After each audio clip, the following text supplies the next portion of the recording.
Hello, everyone, and welcome back to Ford's Baseball, back behind the high school. I'm Jack Schreiner, joined here with Jack Keaveney, Jack and Jack on the call today. And we're in for an exciting game as the Haverford Fords take on the Springfield Cougars. On the mound today for the Fords is Joe Barnes. He will be starting today. And then up to bat first for Springfield as I run through their lineup 1 to 9 here. Nick Corse playing center field, leading off. Batting second, Luke Jones playing third base. Matt Bean batting third, playing right field. Aiden Nestor at shortstop, batting fourth. Batting fifth, Sean Williams, pitching. Number 6 at first base, Jake Adams. Number 7, Vinny Valerio, playing left field. Number 8, Shane Lennon, playing second. And batting ninth, catcher Ethan Marshall. Yeah, the Springfield team has had some rough times this season. Their last game, they lost to Upper Darby, who hasn't been a particularly great team.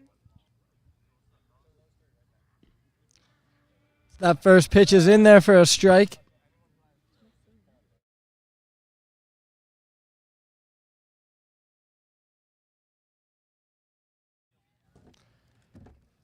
Barnes ready with the 0-1. Fouled back. Barnes ahead in the count early. Yeah, you really want to see that more often, get ahead early. It's crucial for him because he has command issues, especially early in these games we've seen. Yeah, Barnes has been one of their most consistent pitchers this year, throwing strikes in most of his appearances. He gets a ground ball over to Timar at shortstop, fires over to first in time, routine ground ball, and the Fords get one out there. Yeah, they've been really hot recently. They won 2 in a row, bringing their win total to 3, which was the same that they had all of last year, and we still have a lot of games to go. Ford's already off to a great start. Barnes early in this one, keeping the pitches down, and already with one out as he fires his first pitch into number 3, Luke Jones.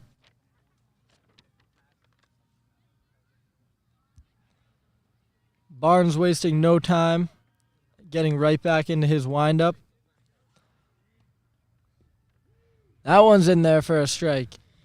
If he keeps throwing these strikes as quickly as he can really get into the head of the batters, not give them a chance to react.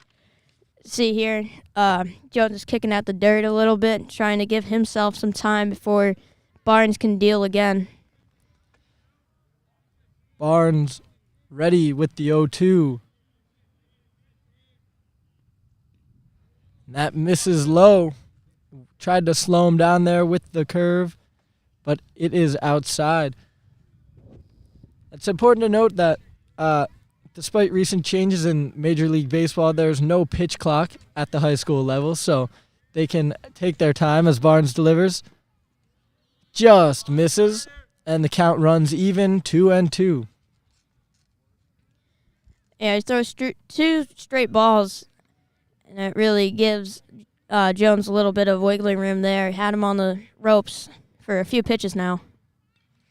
That one's fouled back up off the cage, and the count stays 2-2. Jones has been battling back after coming down 0-2 in this at-bat.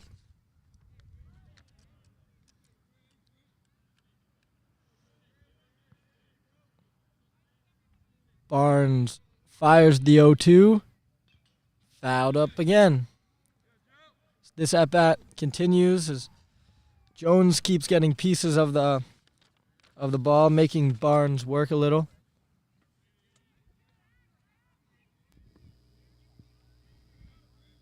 And the 2-2 again. Checks his swing. They say he went, and Barnes strikes out Luke Jones on the check swing. Fly shower appealed down to the first base umpire, and they said he went, and that'll bring Matt Bean up to the plate with 2 outs in the first.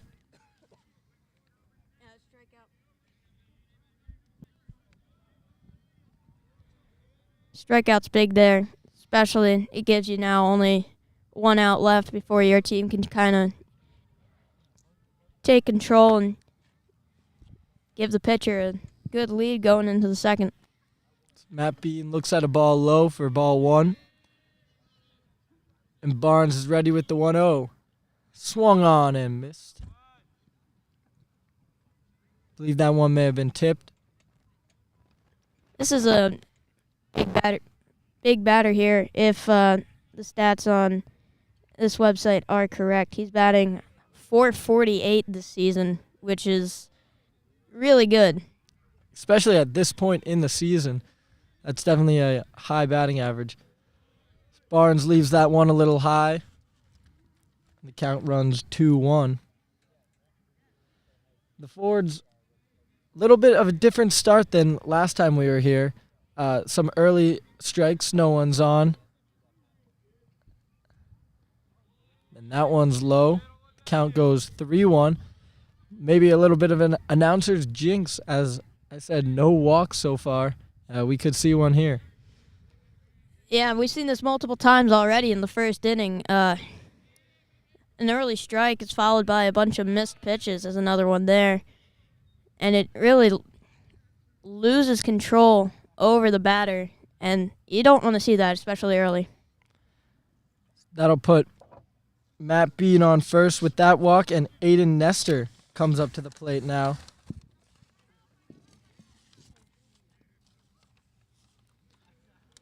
Barnes looks back the runner at first. Matt Bean probably won't steal in this situation. Barnes finds that first pitch in the strike zone. Now the key here for him is to consistently find that throughout the at-bat. He's gotten a lot of first pitch strikes, but lost the batters late in the count. The 0-1 pitch into Nestor. Just missed.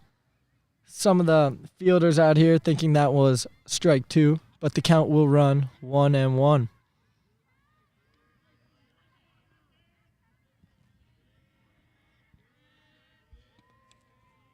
Foxwell holding. That one's popped up into right field. Durkin settles under it and makes the catch. And the 2-out walk leads to no runs for the Cougars as they leave Matt Bean on first base. And the Fords will now have their first chance to bat. That pitch was pretty well hit, though. Durkin had to go back a fair bit. Definitely. That could have been trouble if it was just a little more on there. Wind maybe keeping that ball in today. Before this inning starts, we'd like to run through the lineup for the Fords today. Braden Foxwell leading off, playing center field. Shane Durkin, who just made that catch in right, batting second. James Pantano playing second base, batting third. And at cleanup today, Evan Bobert playing first base. Will Timar playing shortstop, batting fifth. Ethan Mahan DHing today, batting sixth. Nick Alvanian batting seventh in left field. Catcher Owen Fleischauer batting eighth. And third baseman Jimmy Boyle batting ninth. And with Ethan Mahan DHing today, Joe Barnes will not be hitting. Although I heard he is quite the hitter. Yeah, we'll hope so. Get some early offense going. It would be really great, especially here as the Fords look to surpass last season's total win amount, as they already have 3 wins thus far in the season and 3 the entirety of last season. Yeah, absolutely. And it's always great to get your pitcher going back out for his second inning of work with a lead, feeling a little more confident in his pitches. The Fords lineup with a lot of power. Definitely some lefties in the lineup with Pantano. Has a lot of power into right field. So that will be interesting to see in his at-bat.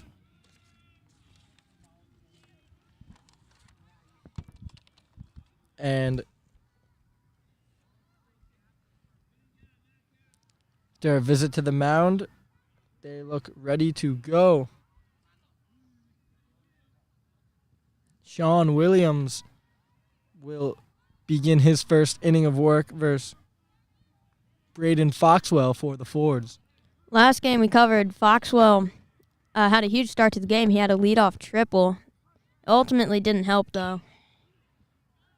Foxwell comes out swinging first pitch, hits a grounder right at the third base coach, and takes a little short hop over him.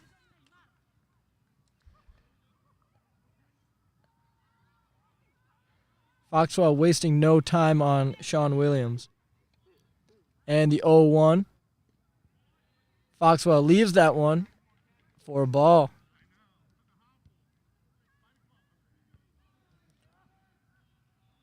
The last two games we've been here calling, there's been some interesting hops on this infield. So definitely something to look out for if you're playing the infield today. Yeah, absolutely. One wrong hop could really change the course of an inning, and one bad inning could really change the course of a game.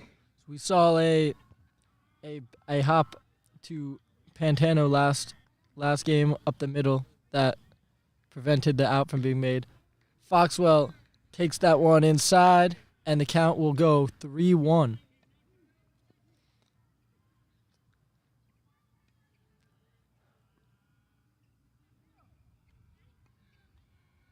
And the 3-1 to Foxwell. He takes a cut at it and fouls it right back. Trying to put them ahead with. He was really trying to put them ahead with that swing right there. It was a real healthy hack.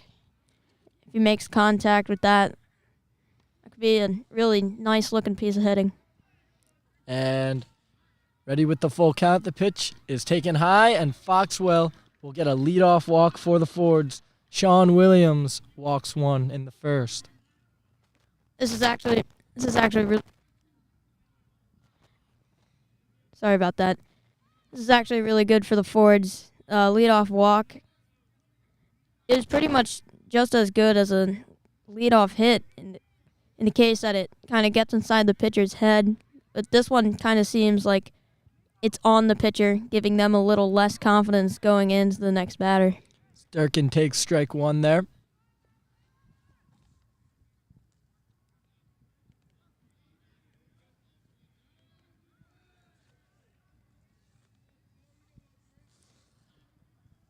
And Williams throws back to Foxwell, who doesn't have much of a lead off first base.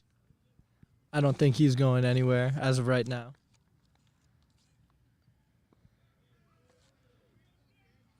Shane Durkin has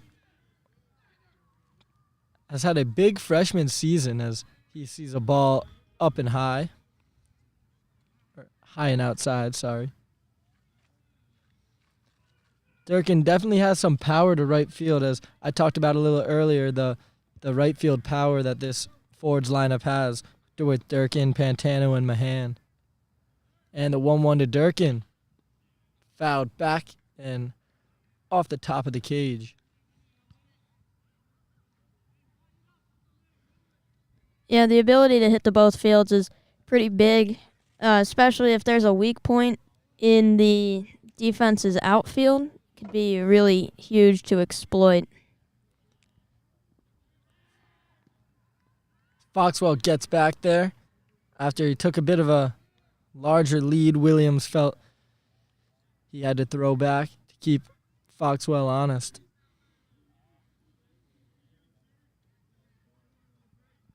Williams ready. And he fires a Durkin. Foxwell goes. The throw to second base.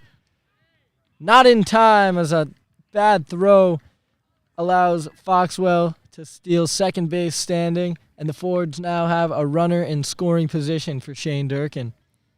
Looks like the throw went a little bit towards the first base side of the bag, kind of pulling Aiden Nestor off of the bag, not able to get a clean tag. Durkin leaves that one high, and he's seen 3 straight balls, and that will prompt a visit from shortstop Aiden Nestor.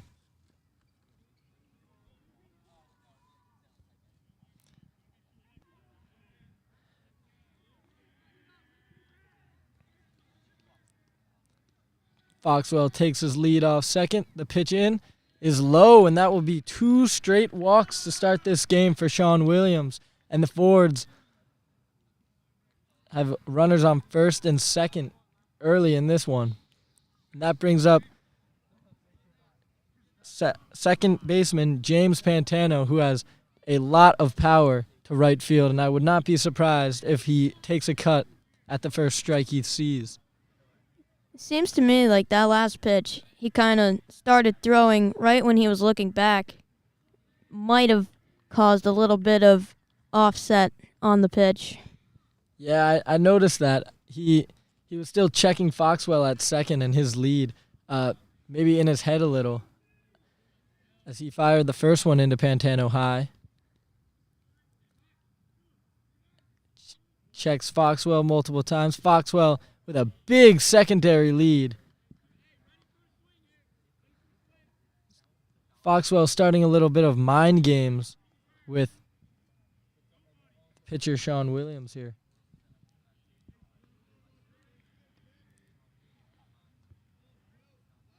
And the 2-ball count. Williams fires in. Ball 3. Sean Williams now in a position to walk 3 straight batters and load the bases for cleanup hitter Evan Bobert. He continues to struggle to find the strike zone early. This is pretty big here. He's got to focus on throwing strikes here, and Pantano might have to take advantage of that. Pantano takes ball 4, and that will load the bases for first baseman Evan Bobert with no outs here in the first inning, and that's going to prompt a mound visit early in this one. I mean, walking the bases loaded, especially in the first, is really bad, so Bobert should have no business swinging at the first pitch here and just kind of let him go by you. A run is a run. You'll take whatever you can get. And here with the starting pitcher in a lot of trouble early, it might be the best course of action. Yeah, I think Pantano and Durkin combined saw maybe 2 strikes, and Foxwell definitely saw a few more. He fouled a few off, but definitely early in this one, Springfield still confident in Sean Williams. No one up for them, but I think that was a visit from the head coach just to calm him down early in this one. That may be what we're talking about, like the walks getting to his head, kind of like making him think that he's not doing too great of a job, and it's making him do less of a good job. And as expected, Bobert has the red light on that first pitch, and that's in there for a strike. Williams gets back in the zone on that one and fires his second pitch. That one's low. And the bases loaded, let some of the runners take a bigger lead. They won't really be looking to throw him out here because there's really nowhere to steal. You wouldn't expect Foxwell to try and take home. That one misses inside for ball 2. Springfield's defensive positioning right now not lining up for a play at the plate as they're shaded back into double play territory, looking to get those 2 outs instead of just 1 at home plate. As Williams fires in, just misses for ball 3. They don't really have any reason to be in right now. I mean, with the bases loaded bunt, it's a force out at home, and the Fords might not want to do that just now. And the 3-1 from Williams. Just in there for a strike. And the count runs full.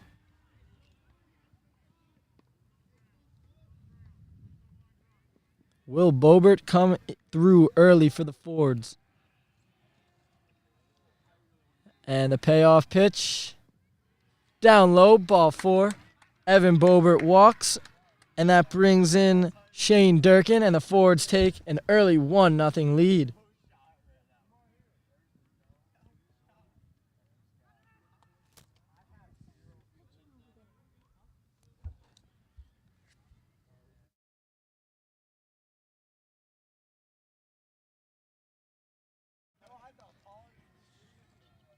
And Williams now throws his first pitch into number 11, Will Timar.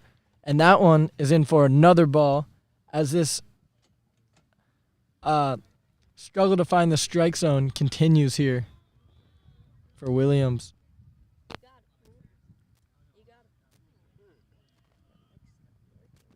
And Timar takes low for ball 2. And Williams has now walked 4 batters, the first 4 batters in this game. And another ball here to Timar, and the count runs 3-0.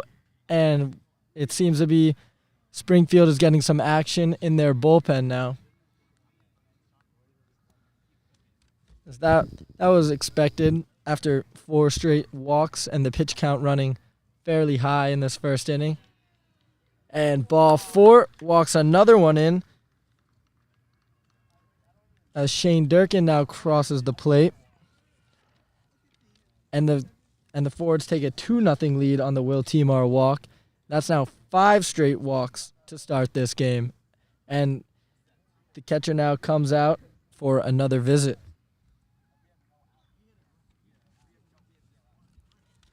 Ethan Marshall having a little word with his teammate Sean Williams on the mound, but he is back behind the plate now. Looks like Jake Rama is out over to the right of right field. Mahan takes low for ball 1. Again, if the stats are correct, he's posted a 2.62 ERA in 2 appearances. And Ethan Mahan takes strike 1. It's important to note Ethan Mahan committed to Rhode Island for baseball. So with the bases loaded here, the Division I Rhode Island commit has a chance to drive in 3. The 1-1. Mahan swings, rips one down the line into right field. Around third is Bobert. Timar heading to third, and Ethan Mahan is into second with a no-out double, and the Fords score another 2. Little celebration there. I like it. It's good to see the Fords on the other end of this big rally.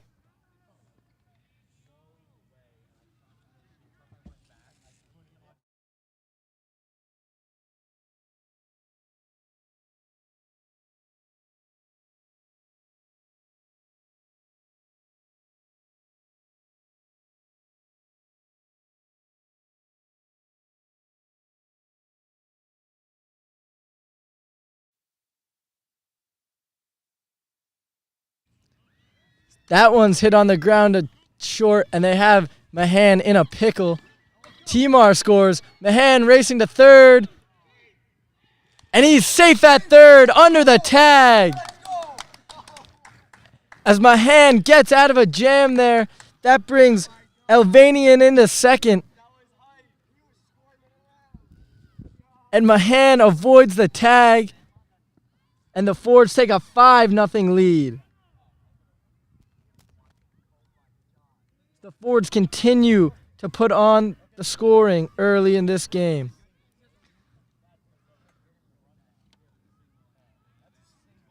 And now catcher Owen Flyshower up to the plate for the Fords. We don't see him hit that much. He's usually DHing, but since Mahan is taking a day off from pitching, they decided to put him in the lineup. And the Fords already up to their 8th batter in this inning, and there's still no outs. That one misses for ball 2. And it will be interesting to see when the Cougars decide to go to the bullpen with 5 runs already in this one. It hasn't been too long since they got their pitcher out there, so we might have to see a little bit more of Sean Williams before the Fords can get a look at the reliever.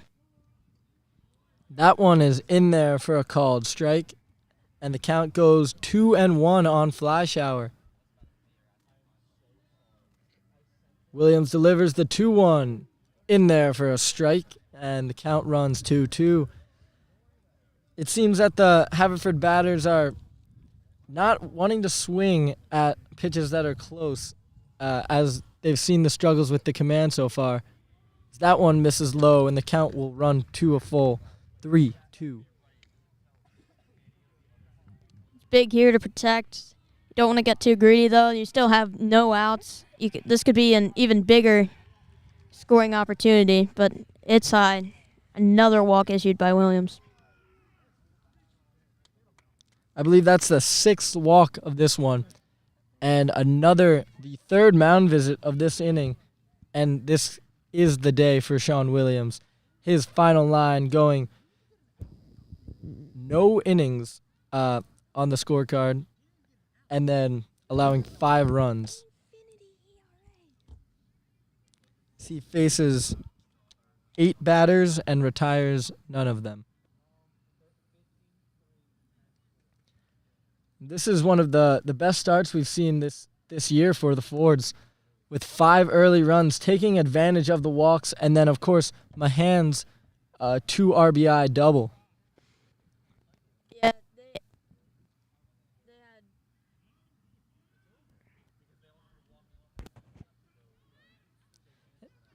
Into this one to pitch looks to be number 8, Jake Rama. We saw him warming up just a little bit ago, and now he comes into this one.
As Jake Rama finishes up his pitches to practice, and number 39 freshman Jimmy Boyle, playing third base today, comes to the plate for his first appearance.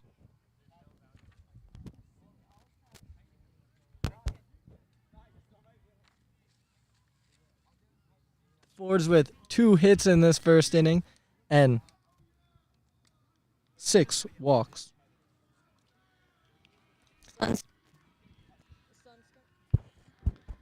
The sun's coming out now. It's getting really nice. It was a little bit cold before, but now it's perfect. And Rama's first pitch in there for a strike. And definitely a beautiful day for baseball, Jack. Couldn't ask for some better weather on a April afternoon at Haverford High School. As Boyle takes ball 1. The Fords with the bases loaded here. Freshman Jimmy Boyle looking to do some serious damage and really open this game even more than it already is. He takes one for strike 2. And another important thing to pay attention to is, with all this time the Fords have been on offense, Barnes' arm may be getting a little cold, so he's got to stay loose in the dugout.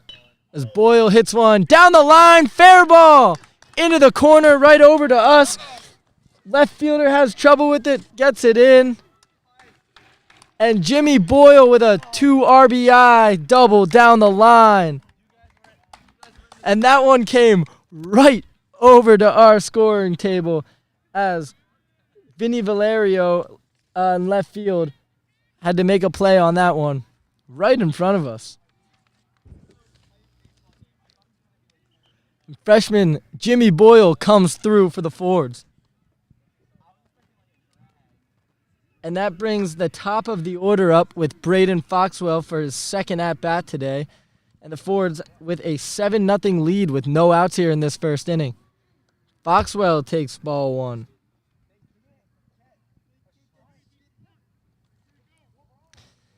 And that ball from Boyle there, we had a great view of it down the line. Just fair, and then it sliced into foul territory. Definitely a tough play for the left fielder. Foxwell takes a strike.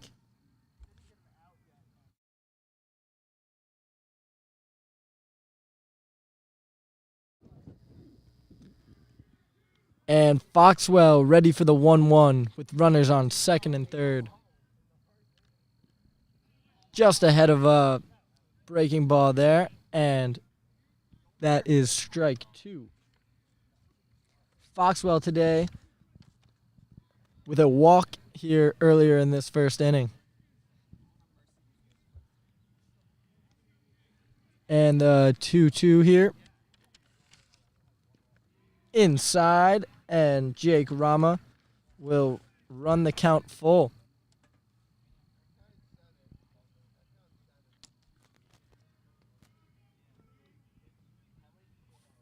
Foxwell ready. The runners lead off second and third. Foxwell hits one out to left. Valerio lets it drop in front of him. Here comes Boyle. The throw's offline. Foxwell into second. He's safe. And the Fords played another 2 in this first inning. And the runs come pouring in. Again, there's no outs here in this first inning, and the Fords are up 9-0. You gotta wonder how big of an impact it made. You gotta wonder what difference it made. Valerio going straight to third instead of hitting a cutoff guy instead might have costed them an extra base on Foxwell's hit. That one's hit over to second base. And Shane Durkin will be put away. But that does advance Foxwell into third.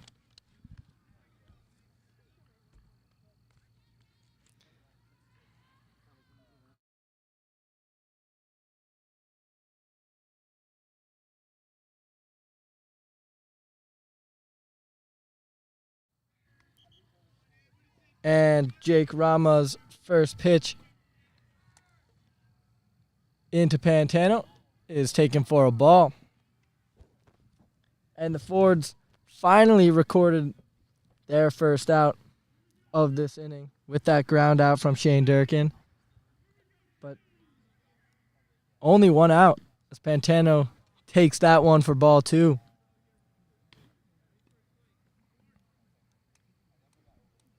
You know, control issues have been a factor here for both Springfield pitchers.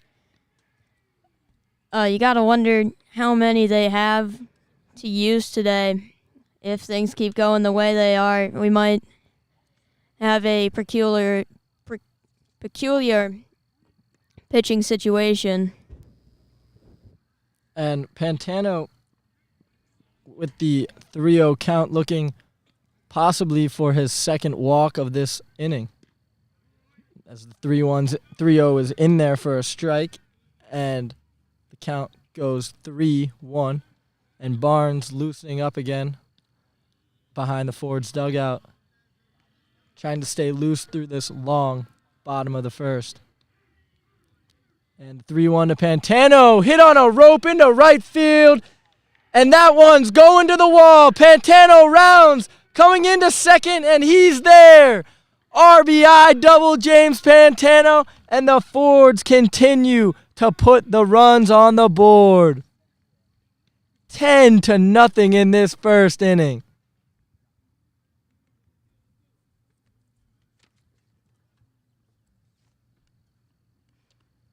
James Pantano with a rope down the line. And Matt Bean, right fielder, just could not seem to get it.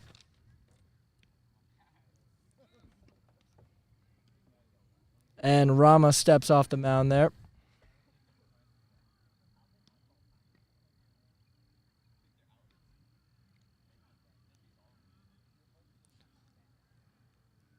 Bobert now in the box for the Fords. And he takes a ball. We got another pitcher starting to warm up here. And the Fords can do no wrong right now. Hit after hit or walk, and they continue to just run through this lineup, getting most of their men on. As they've seen now, Bobert swings and misses. As Bobert will be the 13th player to bat in this inning.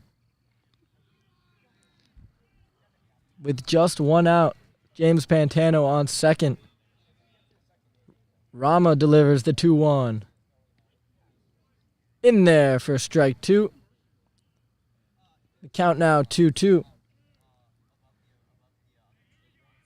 And even though it's early in this one, already starting to think about that mercy rule that can occur after, I believe, the fourth inning.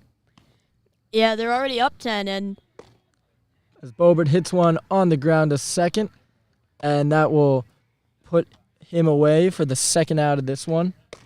they have a runner in scoring position, and they still got a lot of good batters to work with here. The heart of their lineup is still out there. Absolutely. Will Timar coming up to the plate now. Will Timar reminds me of a right-handed Bryson Stott. He's an excellent hitter and a great fielder. He takes the first one. Looking to drive in James Pantano. Timar today walked in his first at-bat, as did the four batters in front of him. And Barnes staying hot over in the dugout, as you mentioned. Looks like he's thrown it around. Timar leaves that one for ball two.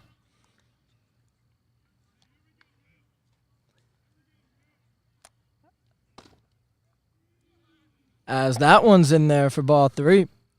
And all of a sudden, Rama's behind in this count 3-0 quickly. And the 3-0 to Timar. With the red light there, he takes for strike one.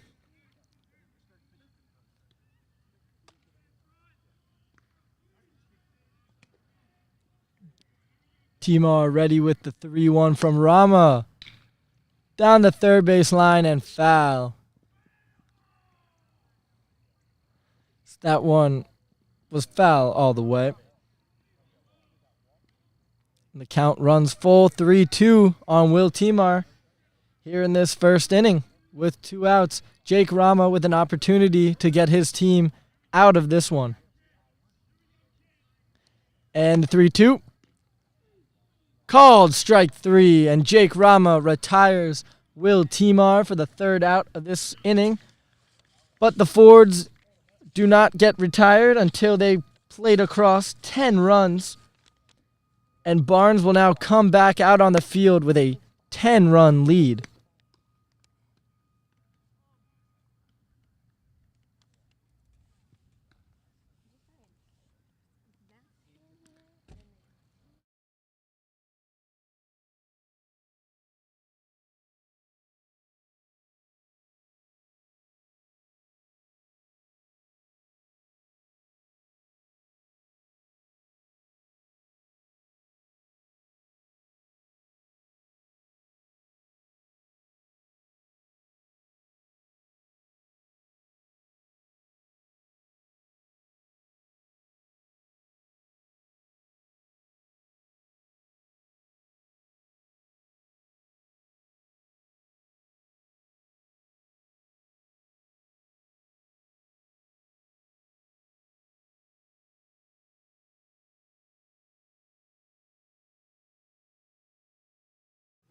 And just reading off some stats from the first inning. Sean Williams with 31 pitches, 25 of them balls, just 6 strikes. And then after Jake Rama came into the game, he threw 14 pitches, 9 of them balls, 5 of them strikes. And Barnes is ready for his first action of this second inning, facing lefty Sean Williams.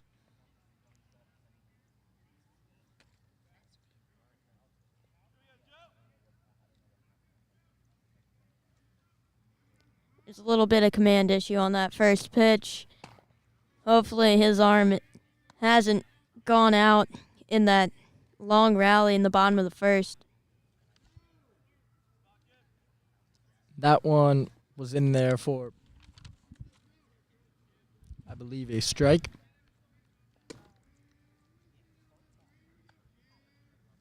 And Barnes delivers. Popped back and out of play behind the Ford's dugout. And that will give a fan a souvenir.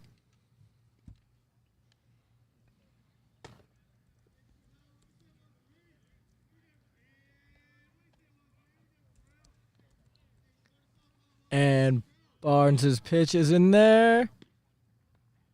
That misses for a ball. A lot of close pitches and the one foul. I mean, his pitches haven't been all over the place, but they haven't been especially on point. And now the count runs full here. And ball 4. So pitcher Sean Williams will walk to start this inning. So we have seen a few walks in this one. And by few, I mean a lot.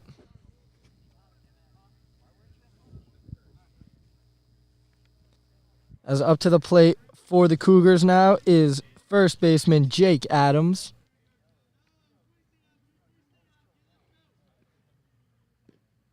And he looks at one in there for a strike.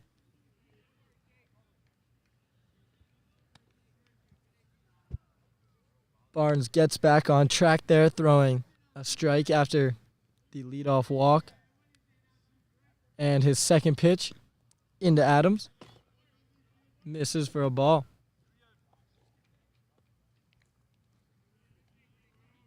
And in that first inning, Barnes throwing a little over 12 pitches. That one's low. Barnes' total on the day goes up to 16 pitches with 7 strikes and 9 balls. A lot of the command issues have come in this inning. As in the first inning, he was pretty solid, except for the one walk.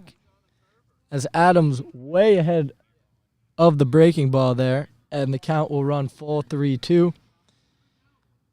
We'll see if Sean Williams decides to steal on this pitch.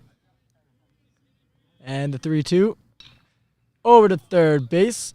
Boyle fires the second for 1, and Pantano holds it there. And the Fords will get the first out of the inning. A little bit of a weird hop, as we mentioned before, but Boyle did a great job of staying in front of it, fielding it, made a pretty smart decision getting the lead runner out at second. Absolutely. And smart play by Pantano there. Not really much of a play at first.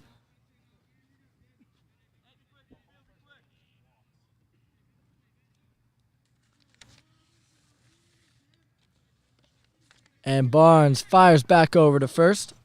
And Adams is back in there safely.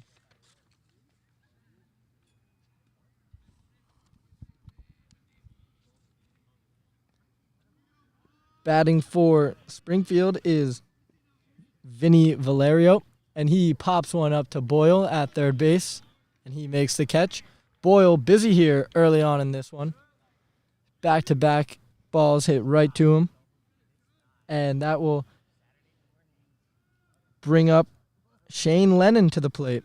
Barnes early in this one, easily running through the lineup with those 2 walks.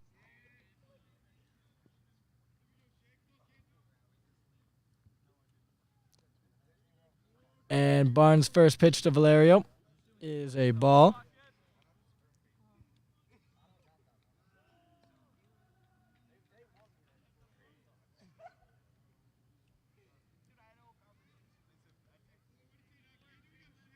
Barnes looks to get back in this at-bat here. And his second pitch in there for strike one. And the count goes even, 1-1.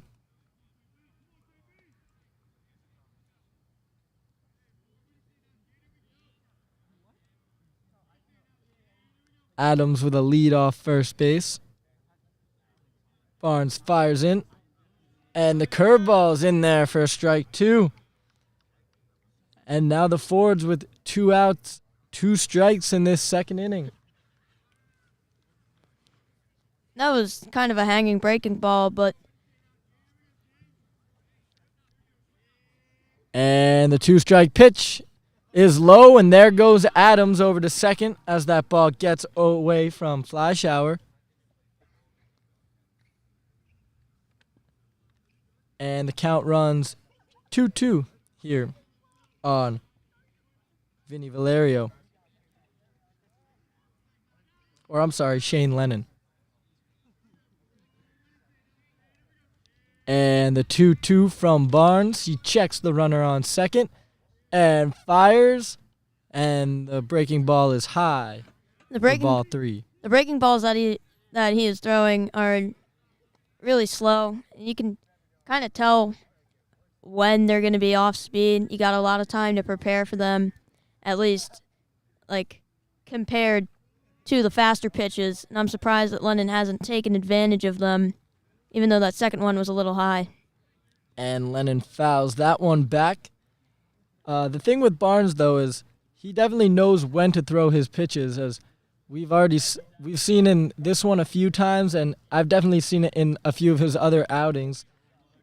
He definitely speeds the guy up with his fastball, and then he'll fire in his breaking ball, and guys will be way ahead of it.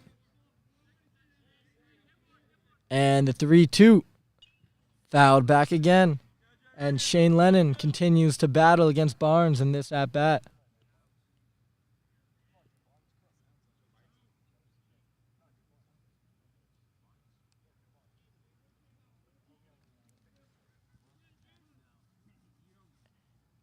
And Barnes looking for his sign. And he's ready with the payoff pitch. Checks the runner on second. And in there, low for ball 4. So Barnes will walk his second batter of this inning and put Shane Lennon on first base, bringing up Ethan Marshall. It's that walk big there for the Cougars, as now next inning, they can turn the lineup over, even if Ethan Marshall gets out here with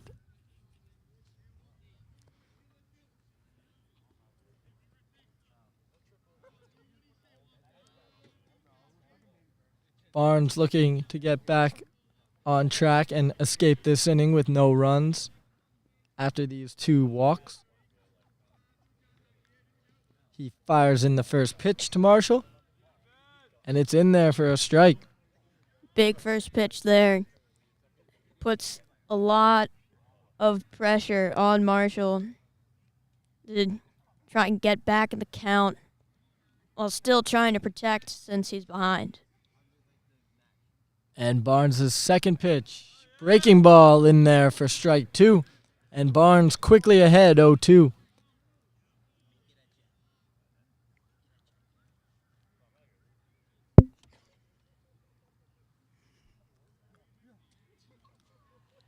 And the 0-2. Barnes checks the runner, checks him again, fires in. And that one's through the hole into right. Around third and scoring is going to be Jake Adams. And Springfield answers in this second inning with an RBI single from catcher Ethan Marshall. And that brings Shane Lennon over to third base. Seemed like Durkin double clutched over in right field. I don't know if that would have a significant impact on Lennon's decision to go to third, but it might have made it a little bit closer. And a good piece of hitting there from catcher Ethan Marshall. Did not do too much with that ball and shoot it the other way and get his team on the board. And that brings up the top of the order, Nick Corse. Corse today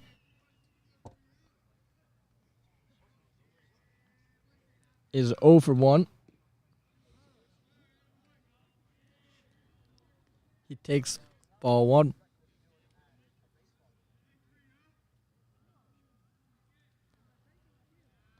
This Corse has a runner on third here and a runner on first.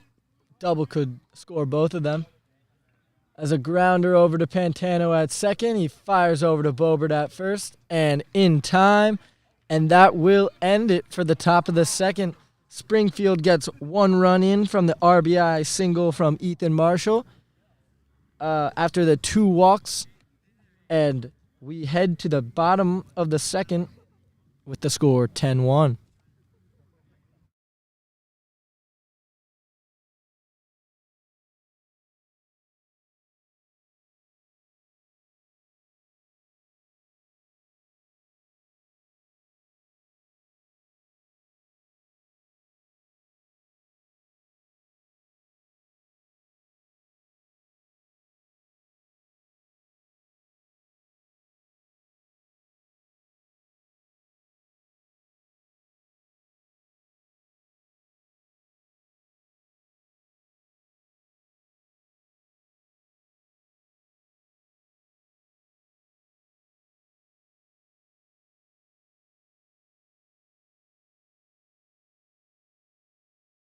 And leading off this inning will be Ethan Mahan, who had that RBI double in the 2 RBI double in the first, and that acrobatic play over at third base to escape the tag from Luke Jones at third base. I believe we will see Jake Rama back on the mound here this inning for the Cougars.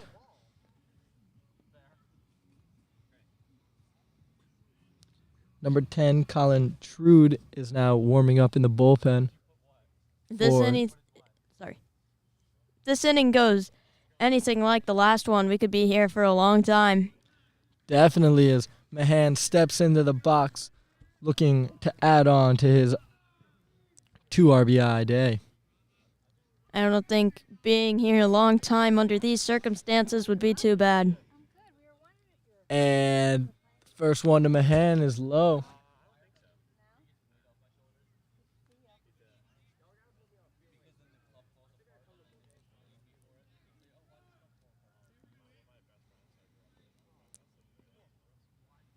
And the second one into Mahan, in there for strike 1. Mahan waiting for a strike there before he gets ready to swing the bat after the many walks of last inning. And Mahan fouls one back behind the Ford's dugout and out of play. And another souvenir for the fans. Few souvenirs for the fans so far.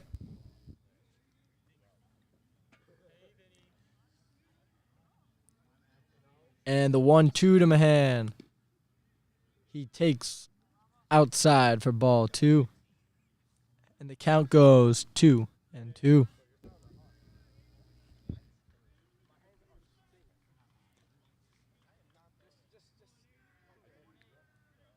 And the 2-2 fired into Mahan. Called strike 3. Jake Rama throws his breaking ball, and Mahan just watches as he is rung up on strikes. He thought that one was a little low. And that brings up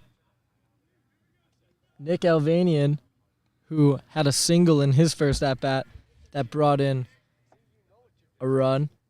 He looks at a breaking ball for ball 1.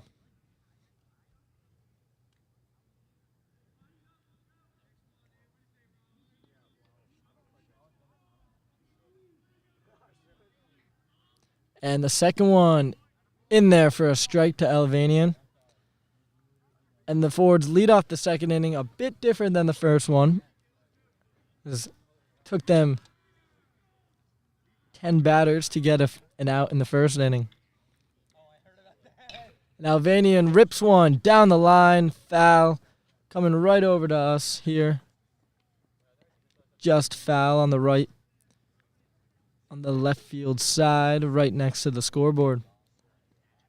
The command is a big factor here in the Fords' not as quick start in the second.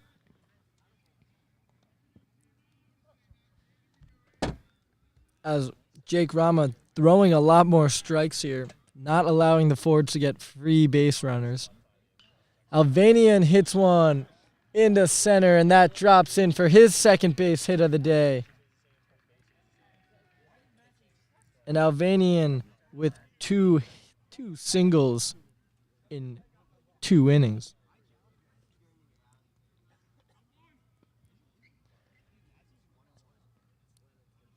That brings up catcher Owen Fleischauer, who walked in the first inning.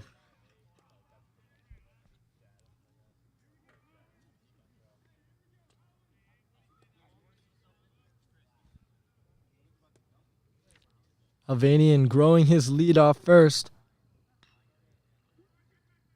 Fleischauer checks his swing, and that one is caught by first baseman Jake Adams, and that will be the second out of this one. As he didn't really commit to that swing, but it still went right into the vicinity of Adams, and that was an easy out. That's a rough way to go. Nothing he could have done, and it really wasn't a monumental swing or anything. And Jimmy Boyle takes ball 1. And Boyle, his first at-bat, he had a RBI double that brought some runs home. That one's low for ball 2, and Alvanian takes off and is there standing on the pass ball.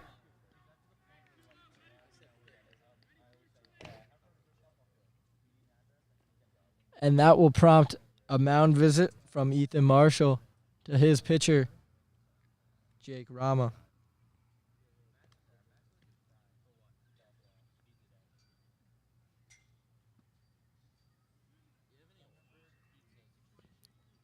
The Fords dugout is active in this one. Everyone up, cheering on freshman Jimmy Boyle at the plate.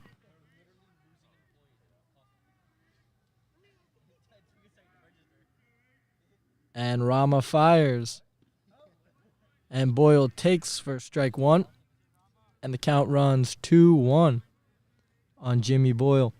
The Fords really have to adjust here. A lot of missed pitches in the first inning. But now a lot of them are finding the strike zone in the second, causing them to have to change their tactic here. Boyle slices one foul off the third base side dugout fence. And that will run the count even to 2-2.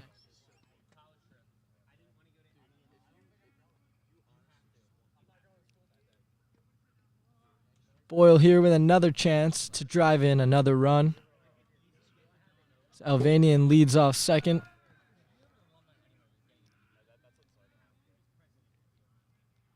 And the 2-2 into Boyle, fouled back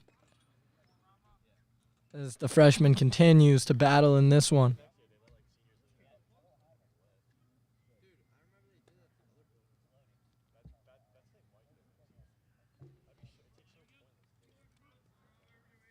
It's definitely one of the longer at-bats we've seen in this game. Boyle staying alive, getting pieces of the last few pitches. It's also one of the first that the Fords have had to really work for. A lot of the at-bats in the first were kind of free, just given to them by the missed pitches. And with that ball, the count runs full with 2 outs here in the bottom of the second. And the 3-2 pitch. Boyle hits one on a line. Not Not going to be caught. And that brings another run in. Jimmy Boyle comes through for the Fords.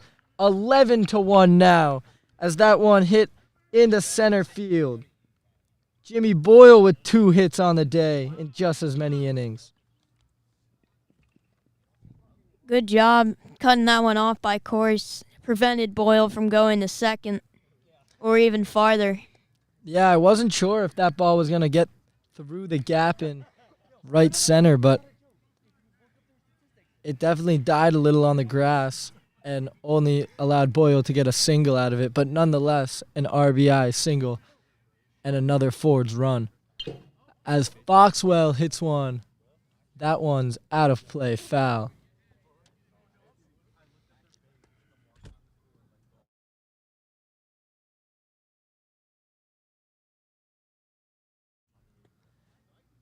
And Foxwell ready after a big cut on his first pitch. Rama fires back over to Boyle at first, who's in there standing.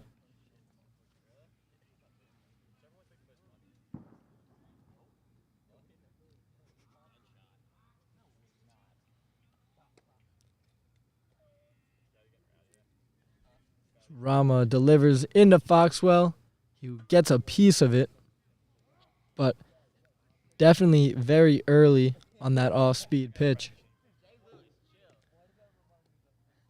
And as this inning continues, Barnes again, not a lot of time not being active. That can definitely sometimes mess with your ability to go out there and pitch again. We saw it a little bit in the second. And that one's in there for a called strike 3. Marshall throws down to first, and that will end the inning. Braden Foxwell gets rung up on a called strike 3. And the Fords are retired, but not until the RBI single from Jimmy Boyle to make this one 11-1. So the Fords grow their lead by 1, and we will enter the top of the third.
And we are back for the top of the third. Barnes gets his final warm-ups in. And up to the plate for Springfield, number 3, Luke Jones, in his second at-bat in this game.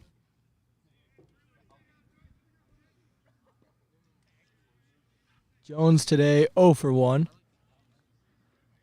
And hit the first pitch from Barnes in there for a strike. And the Ford's field is loving the pitch from Barnes. That one hit over to Timar at short. Fires across the diamond over to Bobert. And 1 away in just 2 pitches. Did a great job of just gloving it. Bob bobbled it a little bit before throwing over. But got there in time. Nice clean out. Great fielding so far from the Fords. They have been excellent defensively. And Matt Bean comes up to the plate now for the Fords. And he takes strike 1 as Barnes with 3 straight strikes to start this inning. And he's already got 1 out.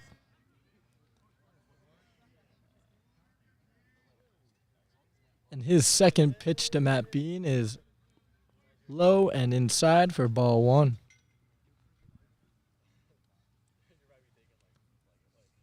Definitely a confidence booster for Barnes going out there with a 10-run lead, knowing that he can make a few mistakes and still be okay in this one, as that one was low for a ball.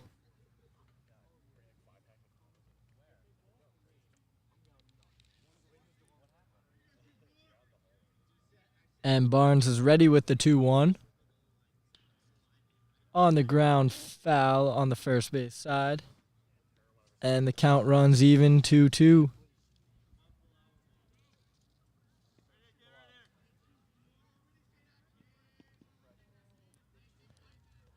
Barnes probably going to the strikeout curveball pitch here. He does just that and gets Matt Bean on the curve. That was a perfect pitch. You couldn't ask for any better. Curved at just the right time. It was looking like a really slow pitch, but dropped, and Bean couldn't keep up with it. Barnes' signature strikeout pitch gets Bean. And that brings Aiden Nestor up to the plate, who fouls one back.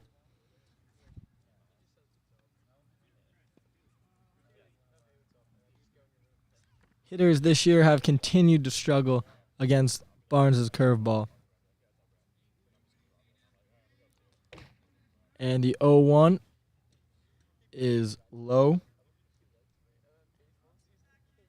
And the count goes even 1-1.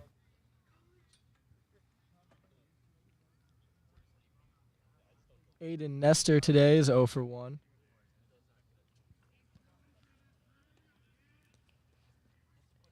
And the 1-1 from Barnes.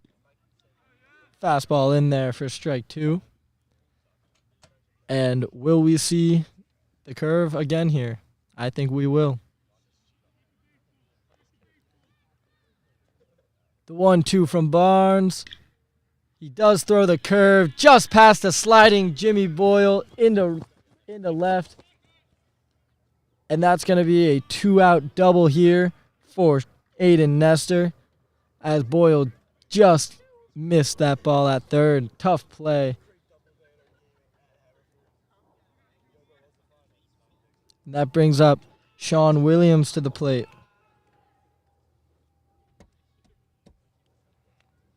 It's a good piece of hitting there from Aiden Nestor, staying down on that ball and hitting it down the third base line. Boyle did everything he could to get there. Kind of slid right in front of it. And Williams fouls the first pitch back. Definitely tough as a pitcher when you're one strike away from ending the inning and you have a ground ball that just is out of the reach of your fielder's glove. Barnes ready with the 0-1. And he fires in there for strike 2. Barnes ahead in the count early.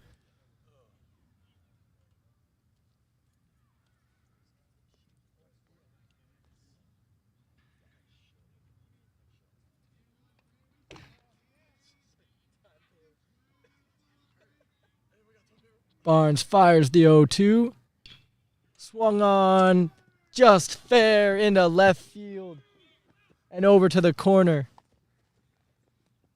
And that will be back-to-back doubles as Alvanian gets to it, but fires it in not before Sean Williams drives in a run with the 2-out double. And Springfield starts to make some noise here in this top of the third with 2 outs. There's another one that just a killer. Can't really get to it in any way. And it's a really unfortunate hit because now they're up 9. It's still a great lead, but it's kind of just whittling away at what they had. Barnes fires that one in there for strike 1.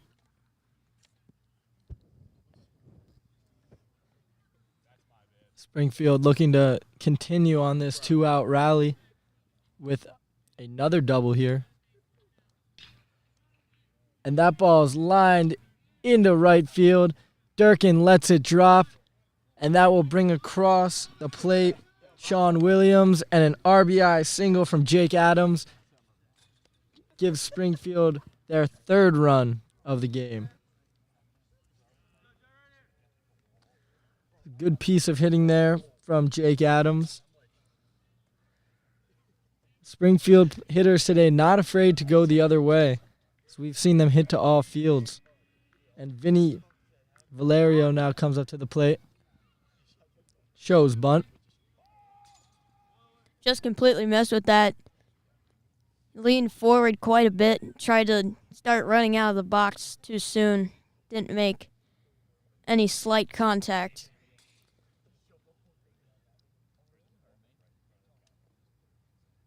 And Barnes spikes that one. Good block there from Owen Flyshower, preventing Jake Adams from getting to second base.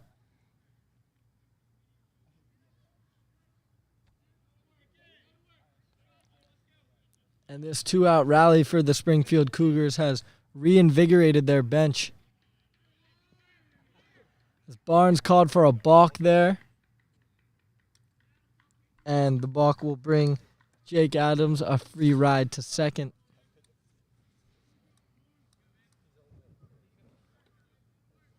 So now Vinny Valerio with an opportunity with a man in scoring position.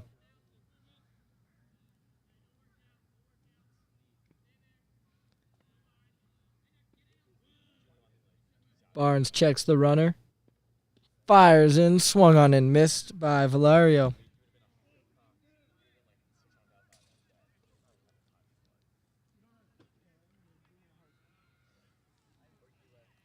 The sun's starting to peek out again here.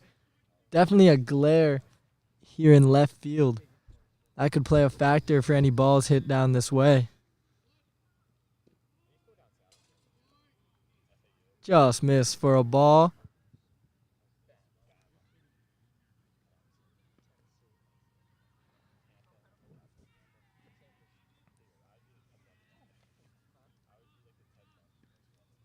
Adams grows his lead off second base, and Barnes fires in. That one's a blooper out to center. Foxwell comes on, but it won't be in time. Cut off by Bobert, and Vinny Valerio with an RBI single, and Springfield now makes it 11-4.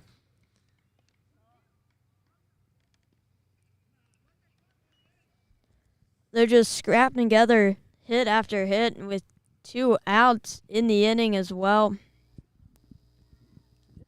A great 2-out rally here by the Springfield Cougars have brought them back into this game, just down 7 runs now.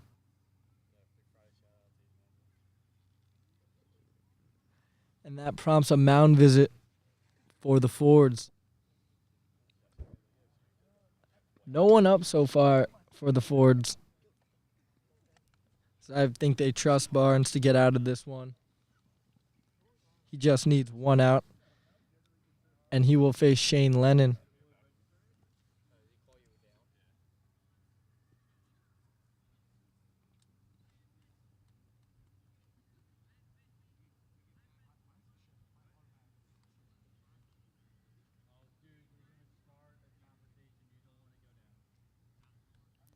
And Barnes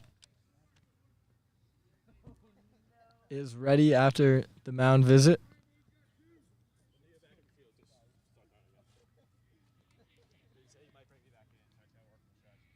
And Lennon steps in the box, and we are ready to go again.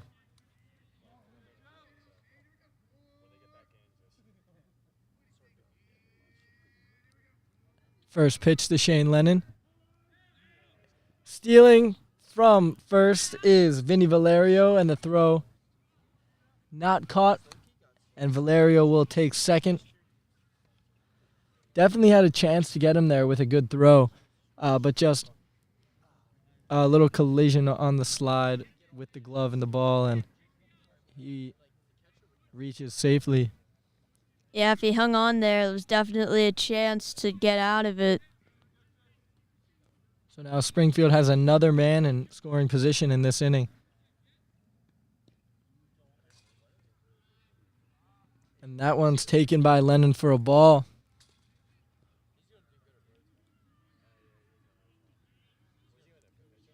Still no action from the Fords in the bullpen.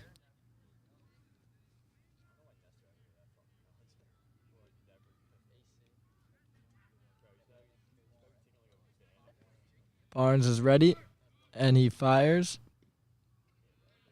That's high for a ball.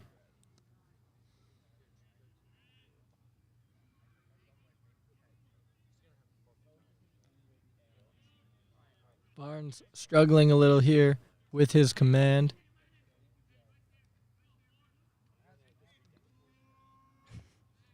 And he steps off the mound. Takes a breath.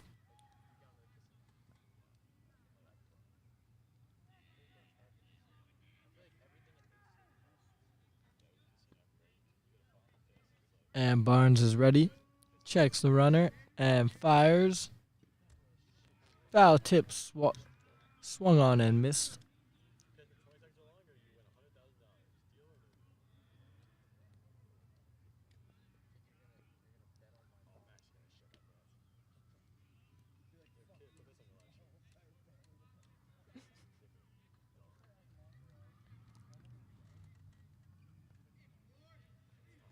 And the pitch. Swing and a miss. Struck him out. And Joe Barnes gets out of the inning, but not after Springfield does score 3 runs.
And we are back in the bottom of the third.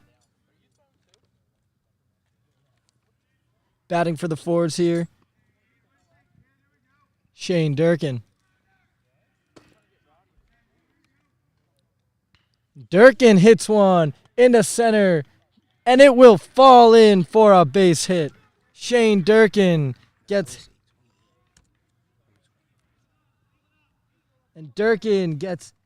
his first hit of the day.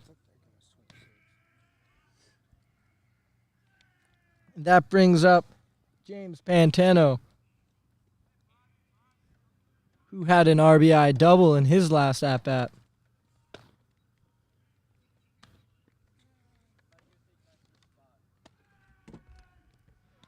The Fords continue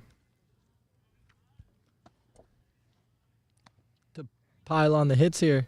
And Pantano takes a called strike one. I wouldn't be surprised to see a steal attempt here. He's taking a solid lead and a pretty big secondary.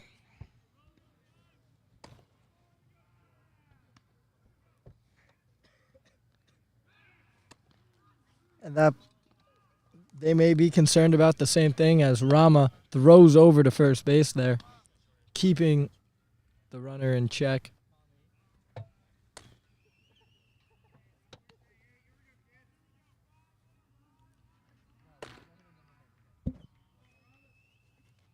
And the pitch.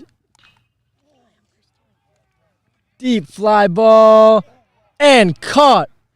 Durkin heading back to first. Just gets in there safely. But what a play from Nick Corson, center field, tracking down the line drive from James Pantano. And they're going to call him out on blocking the base path. For Durkin going back to first, he had to kind of scoot around him. Almost ran right into him, and he'll go to third.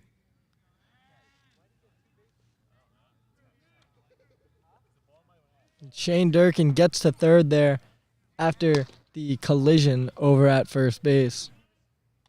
And that will bring the Springfield infield onto the grass with just one out and Evan Bobert at the plate.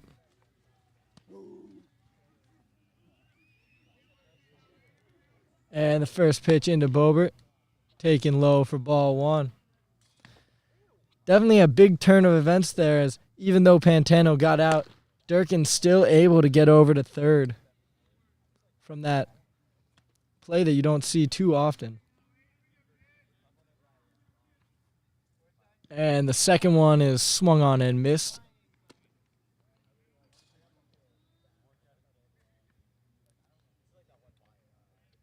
For the Fords here just looking to make contact, and Bobert can do that with really any contact, hit hard, could get through. So that one's in there for strike two. Surprised he didn't swing at that. I mean, he is usually a pretty patient batter, but that one was kind of right down the middle, kind of a hanging breaking ball. Could have gotten something out of that. And the 1-2 called strike three. And Jake Rama gets another strikeout. That will make it 2 outs on the inning. And up to the plate comes Will Timar. Having that second out is big. There's no sacrifice play in order. And so only really a hit can bring in Durkin at this point. So Timar has to come up big here. Timar takes high for ball one. Definitely a frustrating moment for the Fords there, leaving the bat on their shoulder with just 1 out. That was a prime opportunity to get their 12th run of the game. Timar looks at a called strike. There's that really slow breaking ball again. Maybe he throws it a little higher so it comes down into the upper part of the strike zone, making it difficult for them to really judge where it is, but they really haven't been swinging at them, and they're mostly in there for a strike. Durkin not being held on at third. Timar hits one. Diving play at shortstop. Timar running hard. Ball's held. And Timar with an RBI infield single. And the Fords get their 12th run. That's really huge. I mean, the diving stop was great, but Timar was too far. It was no use in throwing over to first in fear of an error on either side. Definitely a great play by Aiden Nestor there to stop that ball from trickling into left field. But really nothing he could do there as Timar runs well. Mahan thinks about it but takes for ball one.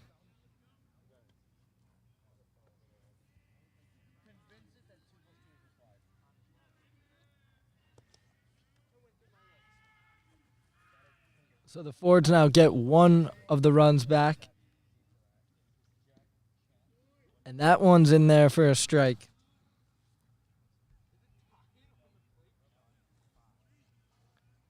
Jake Rama now up to 27 pitches on his day.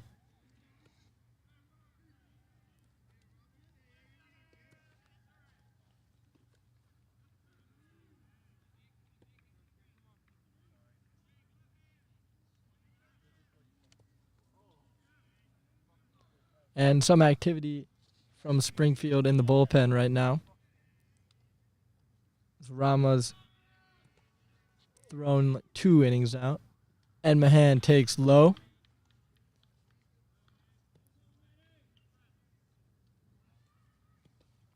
Rama ran into some early trouble in the first.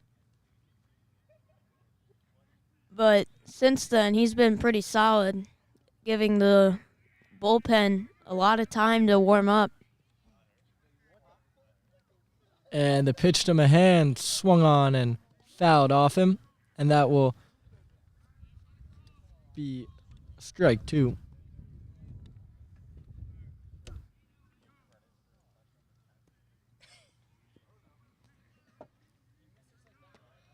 And Rama looking for his sign.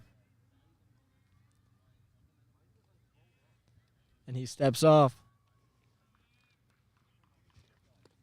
Definitely a dangerous batter here to pitch to in Ethan Mahan. He has the power to hit one out on the right field side. But he fouls one back on the third base side. And that will be a souvenir for a fan. Third one of the day hit in this area. Third souvenir ball. That one went off one of the storage crates and bounced into the tennis court as HSM's very own Max Capello dashes to get it.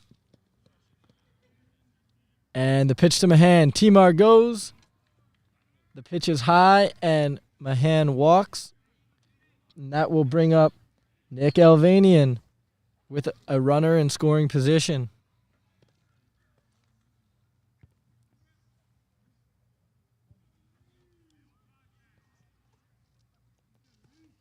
So the Fords here with another opportunity to plate across some insurance. And the pitch. Low for ball 1. Jake Rama continues to struggle to get ahead in the count early in this one.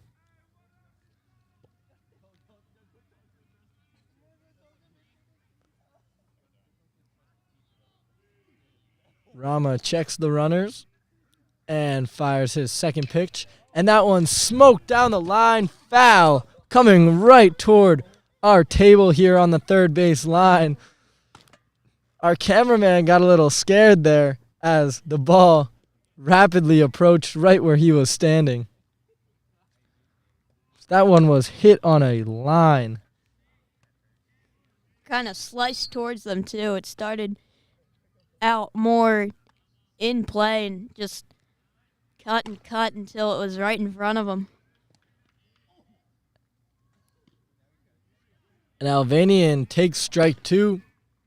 That ball in the top of the zone. And now Jake Rama just one pitch away from getting out of this inning with just allowing 1 run. And the pitch to Alvanian swung on and missed. Alvanian is down on strikes, and the Fords are retired here in the bottom of the third. But they do get another one on the infield single from Will Timar that scored Shane Durkin from third base. As we get ready for the top of the 4th inning, it will be Barnes back out on the mound for the Fords. And the defense looks to be the same as well.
And we are back for this fourth inning of play here.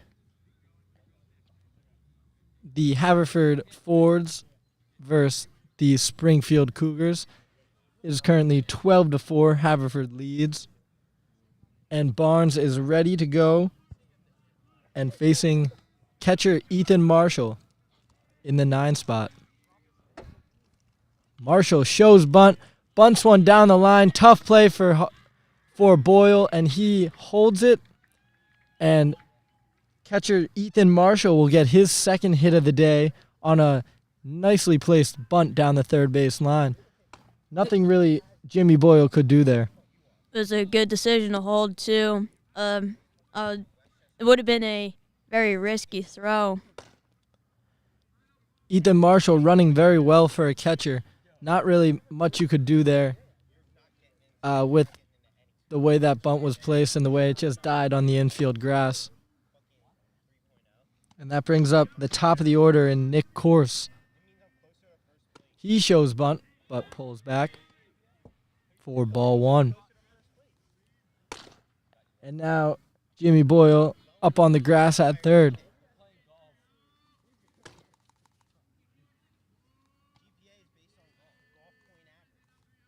And the second pitch into Corse is taken for a strike.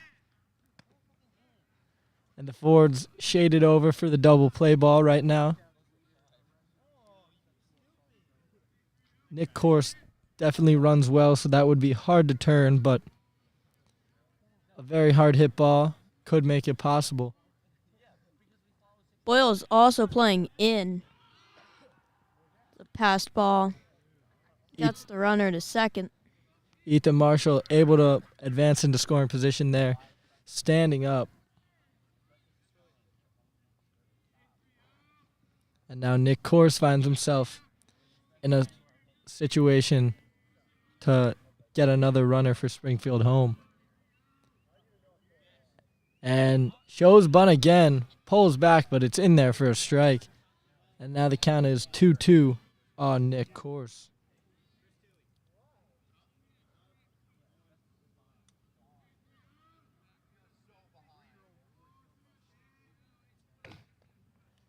And Barnes checking back on the runner. He delivers the 2-2. Fouled back. And Corse fighting off that one. Staying alive in this at-bat.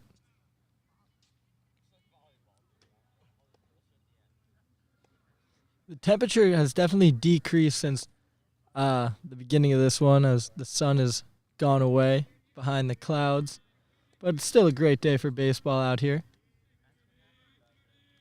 Barnes fires in the 2-2, and that one's hit into right on a line. Durkin lets it fall. They hold at third, the runner, and it will now be runners on the corners.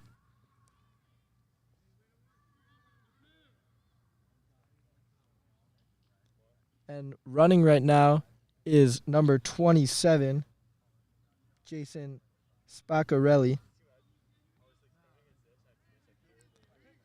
I believe he's running for catcher Ethan Marshall.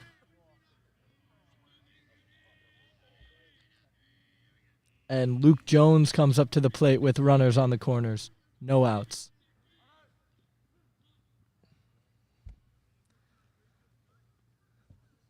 Looks like Springfield may have the steal on here with no outs and runners on the corners. Try to get that runner out of the double play situation at first.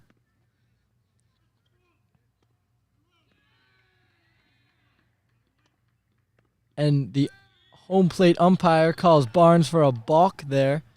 And that will bring in the runner from third and advance Corse over to second. And the balk gives Springfield another run to make it 12-5. And I'm not quite sure what the umpire saw there that was a balk, but nonetheless, it brings in a run for Springfield.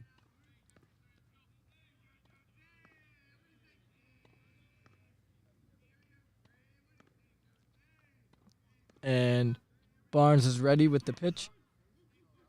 He fires back over and courses in there easily. So the Fords sending some guys out to the bullpen right now. And it looks to be Matt Strohecker getting ready to warm up for the Fords. Barnes fires it in there to Luke Jones for a strike.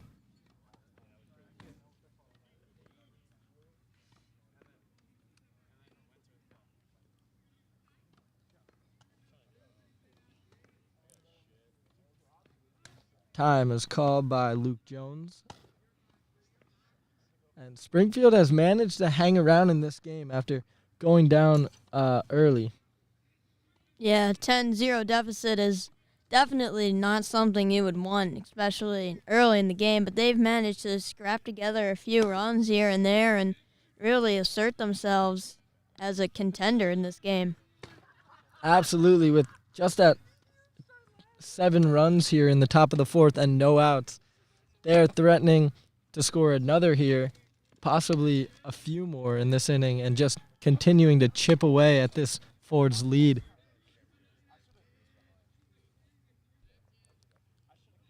Sun starts to peek out of the clouds again, bringing that glare back into left field.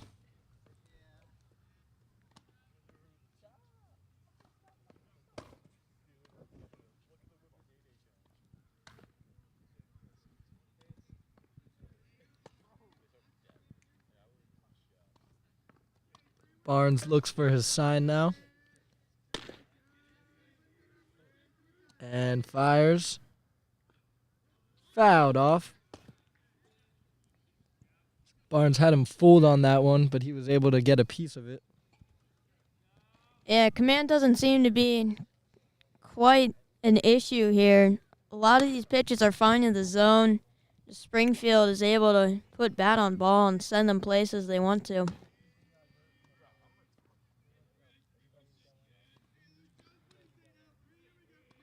Luke Jones awaits the pitch from Barnes. And it is swung on. A big hop over to Boyle. He fires the first. Not in time. And that will be an infield single for Luke Jones as the big hop allows Luke Jones to beat it out. That's rough. I mean, without the hop, he would have surely been out. But the infield sometimes plays tricks on you, and you have to adjust. I think Boyle did a good job of that. It just the high bounce went over his head and took too much time away for him to try and jump up and get it. And batting in the 3 spot, Matt Bean is up, and he can do a lot of damage. As I think you alluded to earlier, he was hitting above 400 on the season. Now with runners on first and second, he has a chance to put a few in. And he hits one through the hole and into right. Around third and scoring is Nick Corse. Over to third is Luke Jones. Over to third is Luke Jones, and Matt Bean has himself an RBI single. And the lead shrinks to just 6 now for the Fords. And that will bring another mound visit here for the Fords.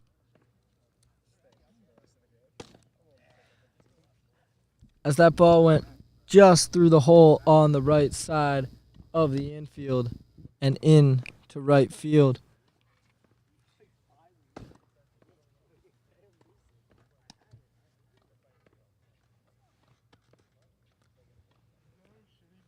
And the Springfield Cougars continue to chip away at the early deficit they faced, as it's now just a 6-run game.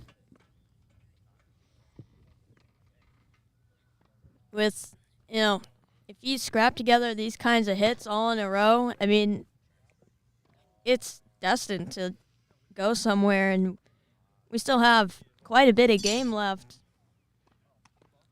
And if the Fords don't, answer with a few runs of their own here, the way this is going, they may have to play catch up themselves. Springfield just doing a great job here of putting the bat on the ball. And now up to the plate, shortstop Aiden Nestor. That one's in there for a strike.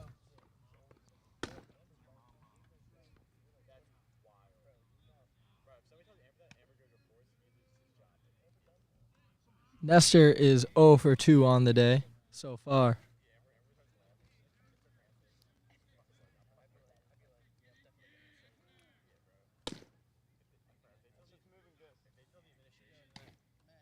I believe time was called there before that pitch.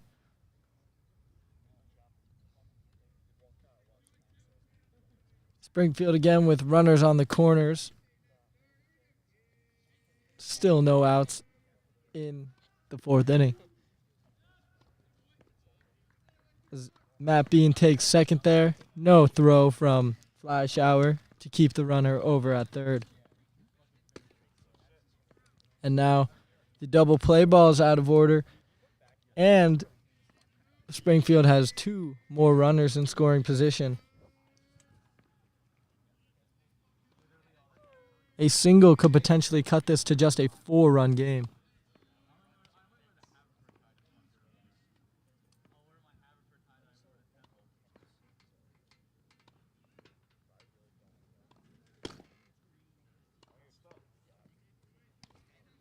And Barnes looks for his sign.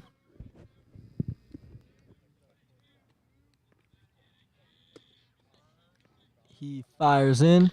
That one's hit on a line into the gap in right center. And here comes 2 more runs for Springfield. Aiden Nestor comes through. 12-8. Springfield continues to hit the ball and drive in the runners in scoring position. Nestor did a great job of just sitting on that one, not trying to pull it or anything. Send it the opposite way into the gap, drive in 2. Really efficient way to get things done, and now the lead is cut to just 4. That's getting a little rough for the Fords now. That brings up Sean Williams to the plate for his third at-bat. He fouls one back on the first pitch. And Springfield continues to situationally hit very well. They have not left too many men stranded in scoring position.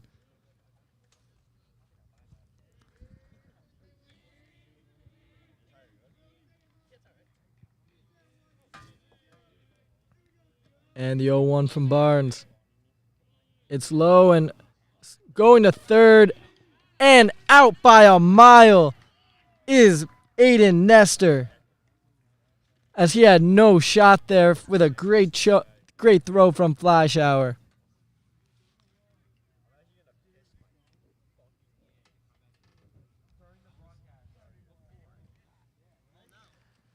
I think Nestor may have thought that ball was by Fleischauer when it really was just right below his feet, and he was able to make a throw, and it really wasn't that close of a play. The Fords finally retire their first out of the inning. And with the bases cleared, it gives them a little bit more room to work for these last 2 outs. Definitely an interesting move by Springfield there to try to steal with no outs and a runner on second. Some over-aggressive base running maybe. And the pitch from Barnes. Called strike 3. Joe Barnes strikes out Sean Williams on a fastball. And the Fords, just like that, have 2 outs in this 4th inning. Big momentum change there, potentially. The strikeout really helps morale around the field. It's really contagious. If Barnes can deal with this next batter quickly, the Fords might have to carry that onto the offensive side and really just get it done. Jake Adams sees the ball for strike one. And the 0-1 to Adams. Inside for ball one.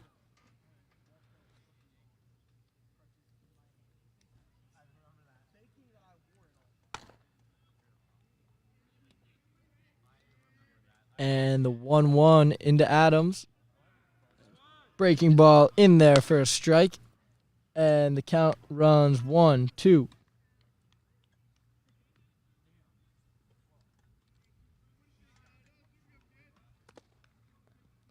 And the 1-2 hit over to first. Bobert has trouble with it, and it'll go behind him, and that will be a error from Bobert, and it will allow Jake Adams to reach first.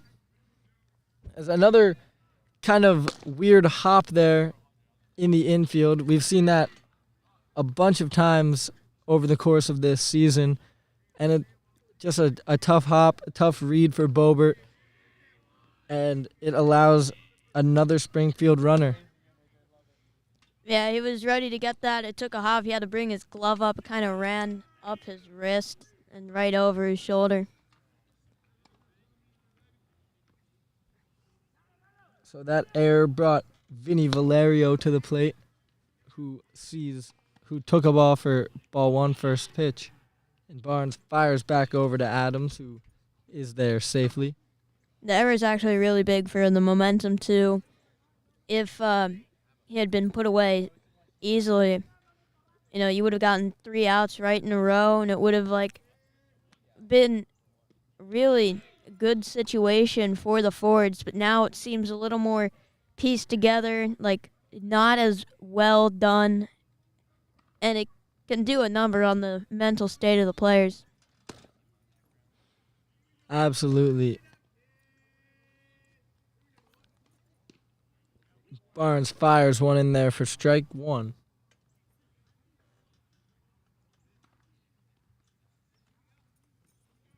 All of a sudden, this game has been very changed from what we thought could have been a potential blowout after the first inning into just a 4-run game. And the count runs 3-1 on Valerio. This inning has been nothing short of disastrous for the Fords. They're still up by 4. Their offense put together probably one of the greatest innings they've had in a long time in the first. But the pitching consistently gave up runs here and there, and they were eventually able to exploit what they saw and score a bunch right here. And with 2 outs and a full count, the runner will be off on the pitch. Here it is, fouled back. Barnes looking to get a strikeout here and get out of this inning, or just get an out any way he can against Vinny Valerio.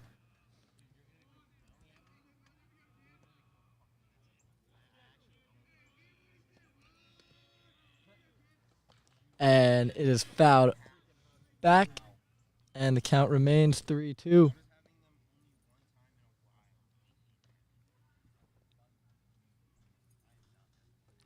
As Valerio continues to battle in this at-bat.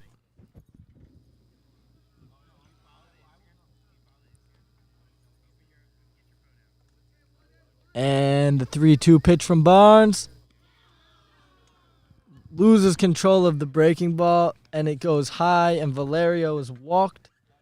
And that will put 2 on for Springfield, and we will see a pitching change. I just noticed something in Barnes' form. He doesn't really bring his leg up before he pitches. He kind of just brings it forward and deals from there.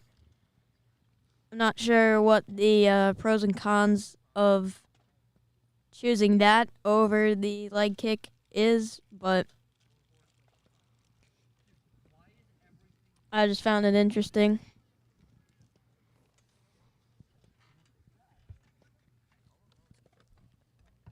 And entering this game now for the Fords is number 14, Matthew Strohecker. Coming on in relief of Joe Barnes. Joe Barnes finishes the day going 3 innings and 2/3, allowing 8 runs, and his line is not complete yet as he's responsible for the 2 guys on first and second.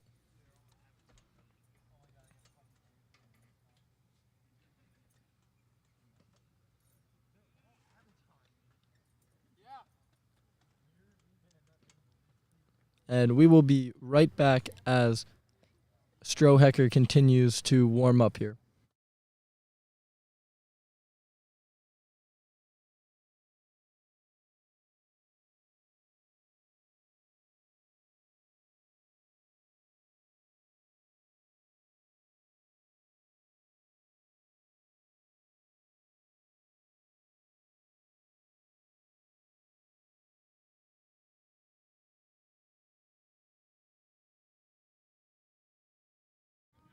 And Strohecker finishes his warm-up, and he is ready to face Shane Lennon.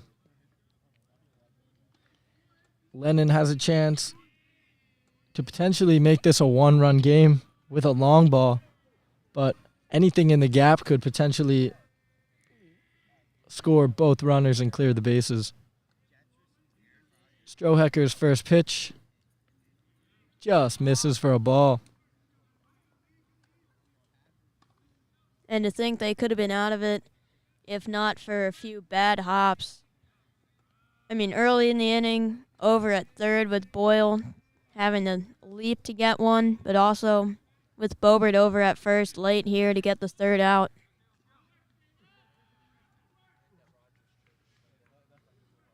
The Fords just looking to escape this inning at this point.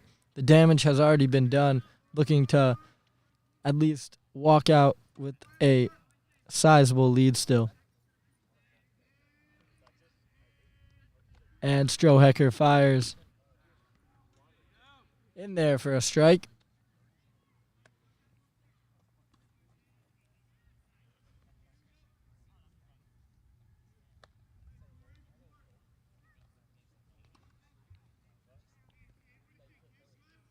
And Shane Lennon ready in the box. Swing and a miss. And the count goes full 3-2.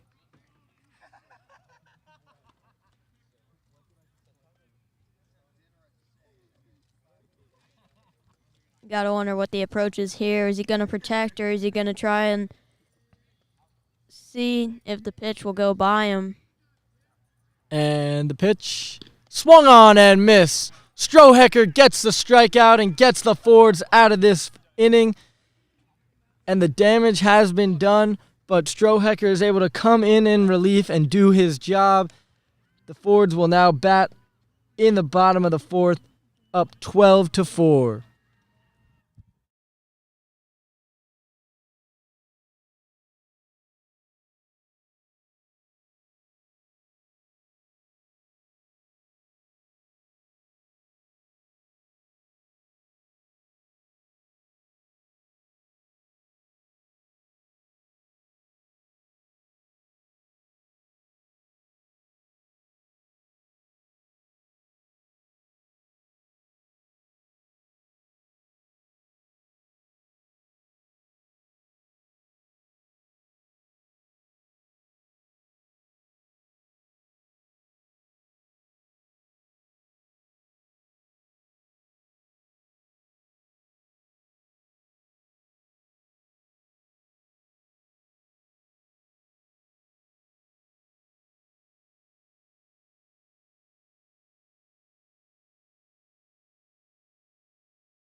And we are back to start this bottom of the fourth. Batting for the Fords is catcher Owen Flyshower. And there's a new pitcher in the game for the Springfield Cougars. And that is number 10, Colin Trude. And his first pitch is outside to Flyshower for a ball.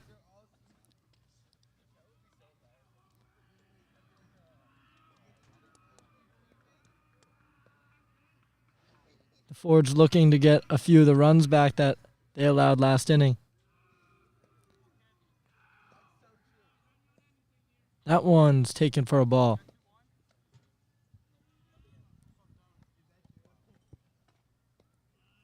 If the command here continues to be an issue, we could have a repeat of the first inning, and the Fords would definitely welcome that, as their lead has been cut short down to just 4 after they led by as much as 10. And another ball there. Runs the count 3-0. And 3-0. Flyshower taking all the way. Looks at a called strike right down the middle. And the count goes 3-1.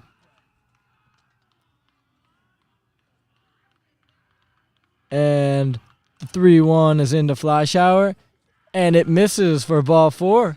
So the Fords get a leadoff walk here to start the bottom of the fourth. And as we've seen from earlier in this game, the leadoff walks have not been good for either sides. And we will see a pinch runner here as Robert Priestley checks into the game to run for the catcher. And now this brings up Jimmy Boyle in the 9 spot.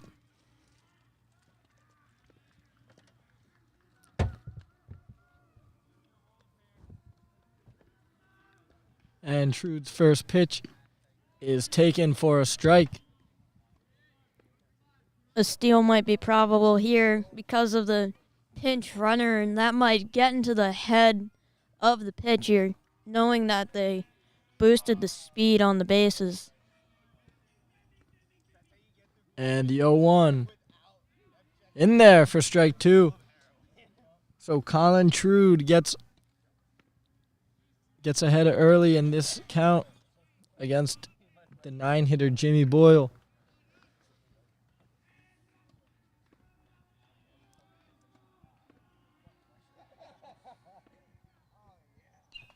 And that ball's popped up and off the top of the cage.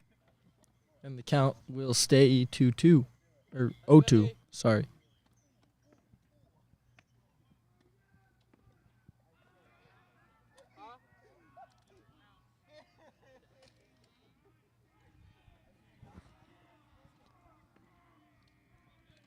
And the 0-2 from Trude.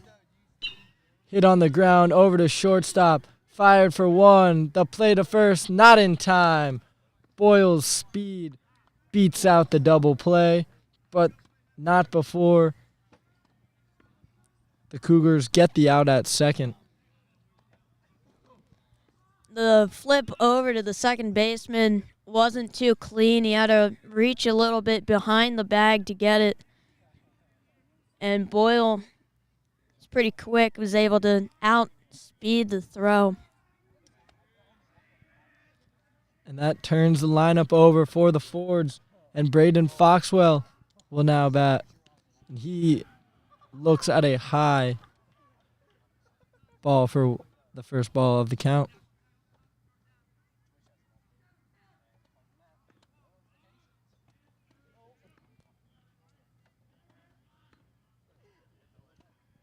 And the 1-0 from Trude. Inside for ball 2.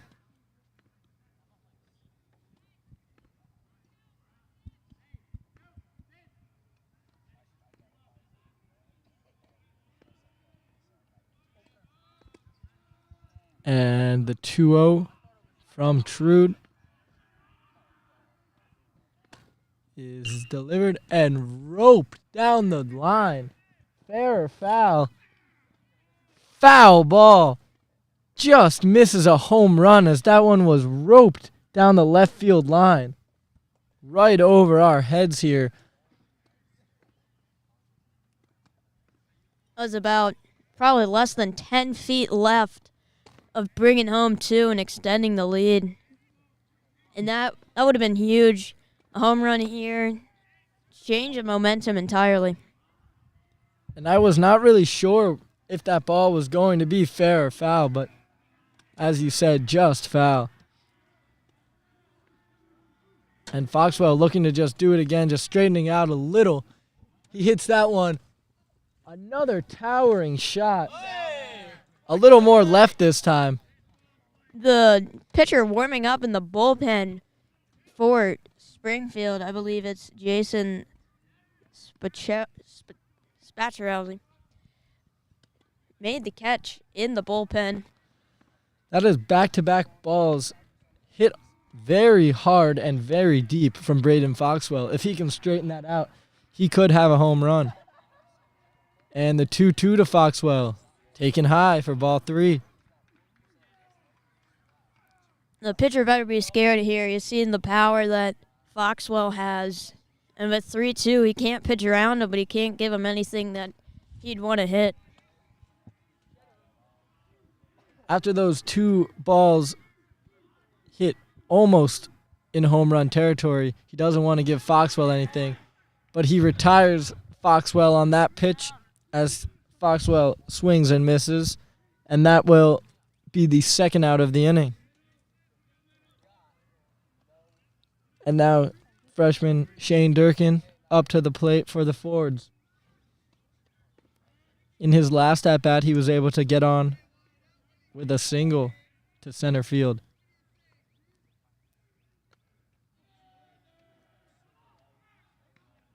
Priestley almost tagged out there, but he's able to get back. He froze a little on the pickoff attempt, but was able to get back safely.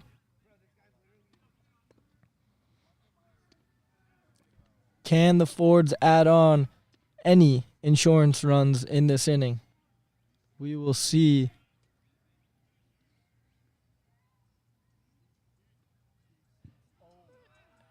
And that one way out of control for a ball. Priestley decides not to go. Kind of started to go and again froze, had to run right back to avoid getting picked off.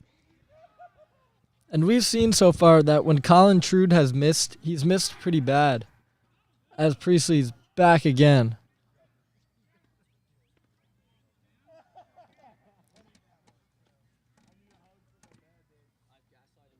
And Priestley continues to draw some attention over at first base. And the pitch from Trude, taken high and outside.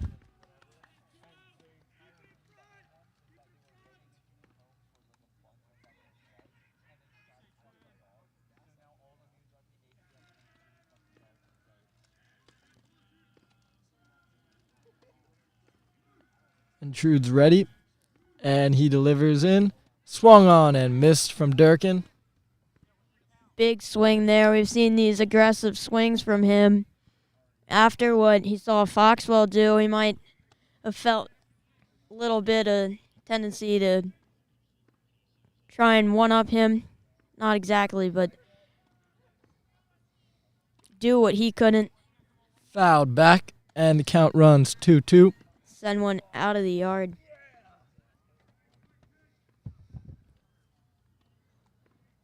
Durkin trying to keep this inning alive so the Fords can get through to their heart of the order.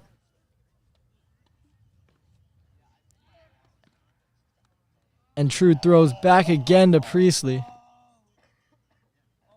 But Priestley is back safely.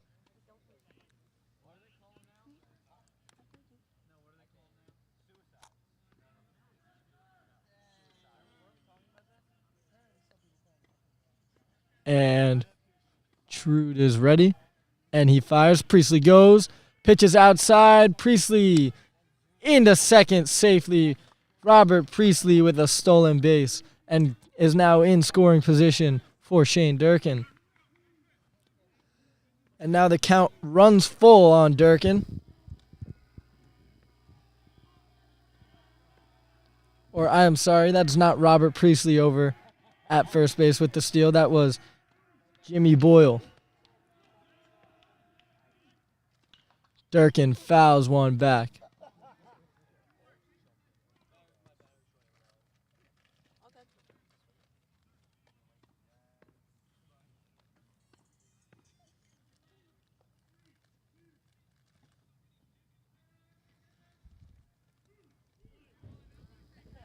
And the full count to Durkin.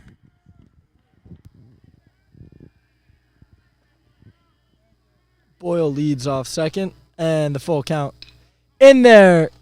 Into center. Right over to center fielder Nick Corse, who makes the catch and retires the side. Haverford threatens with a runner on second, but they do not get anything out of it. And as we head into the fifth, this game stays 12-8.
And Matt Strohecker back out on the mound here for the Fords after getting that strikeout to end the fourth inning.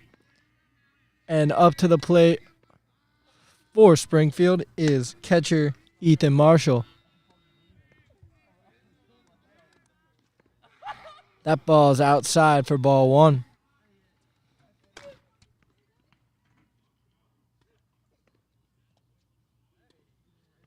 I believe last inning it was Ethan Marshall's bunt that started that big rally for the Cougars. Yeah, he put it in a perfect spot. No one was able to get to it in time. One thing led to another, and eventually the lead was cut to 4.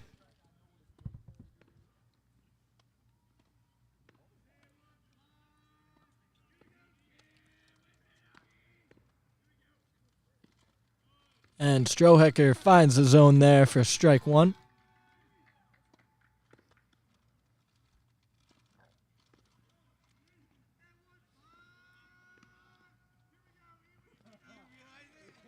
And the pitch to Marshall. In there for strike two. And Strohecker battles back in this count and evens it up at 2-2.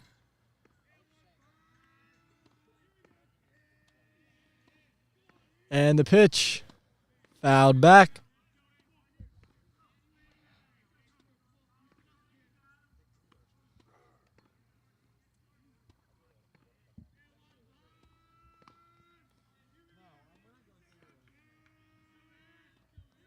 And the 2-2 from Strohecker.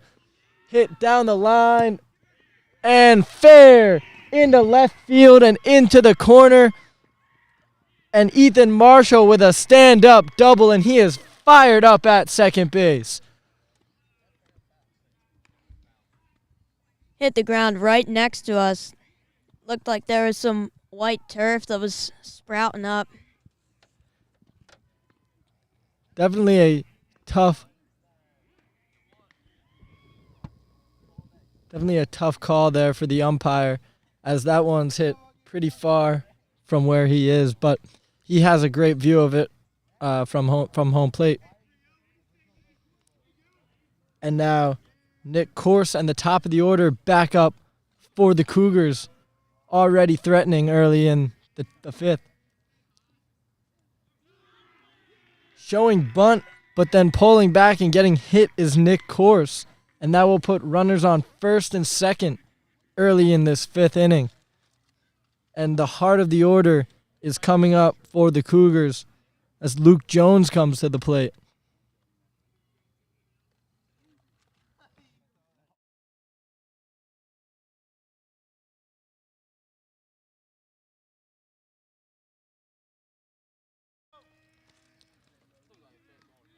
And Strohecker, after letting the first two men get on base, looking to escape this without allowing any runs. And the first pitch to Jones is in there for a strike.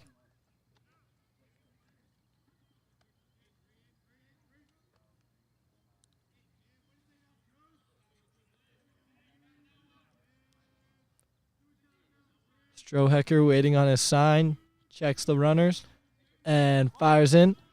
Showing bunt, but the pitch is wild, and both runners advance.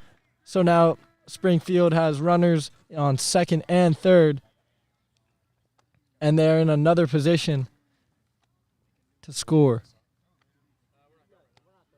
Two more runners in scoring position.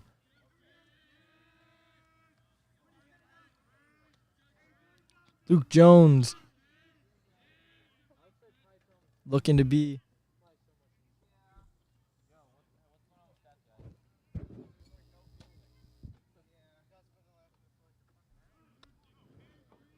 Strohecker looks ready to fire.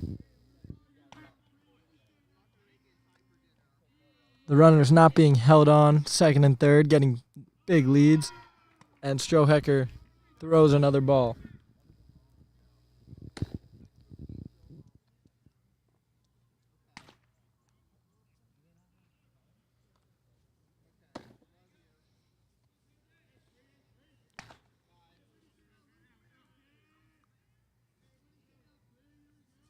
And Strohecker fires the pitch. And that one misses too. And the count runs 3-1.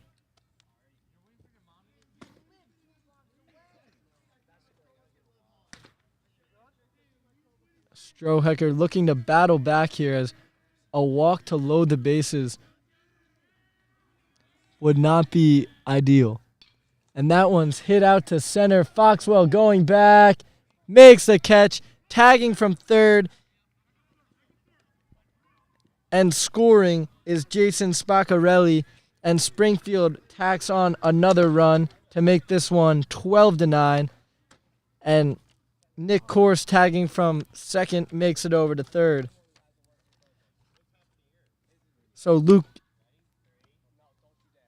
Jones is able to advance two runners on that sacrifice fly. And the Fords with another mound visit. And Matt Bean coming to the plate for the Cougars.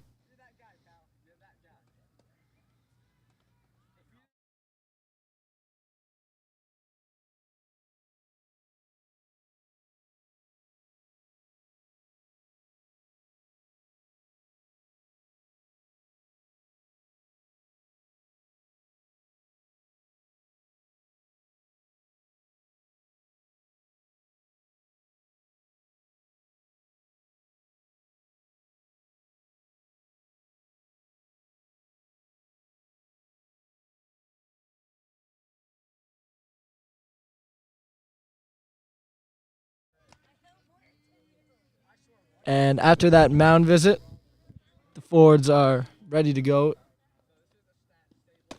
Strohecker's first pitch misses outside.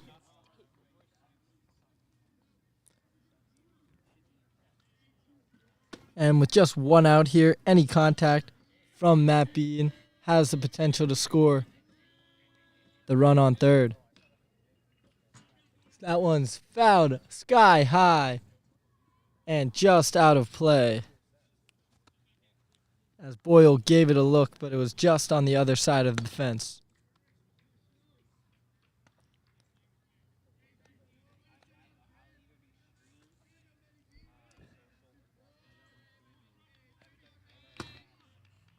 Nick Corse takes his lead off third. Strohecker looks over, fires into Bean, and that one's low.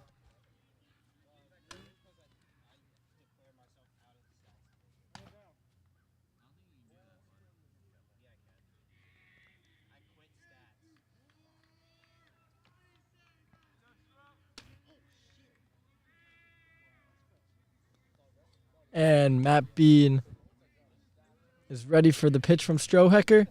Checks his swing and does not go. And that will be another ball. Just with one out here. Once again, most contact will be able to score this run. Strohecker looking for the punch out in this at-bat. And the pitch. In there for a strike.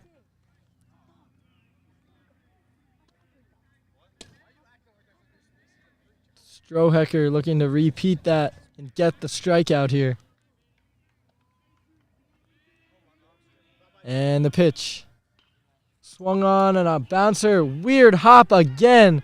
Hits Pantano. And everybody is safe. As we continue to see these weird hops on the infield. Just really nothing Pantano can do there. As he stayed down on it, it just hopped up and got up on his, looked like it hit him in the head maybe. And that makes it a 12-10 game as Springfield puts another run across the plate. The weird infield is really taking its toll on the Fords here. Hasn't seemed to be too much of a trouble for Springfield. Not too many ground balls hit to them, but the Fords have been getting really unlucky with these bounces. And Aiden Nestor hits one into center. Foxwell going back, makes the catch. And Bean will have to head back to first.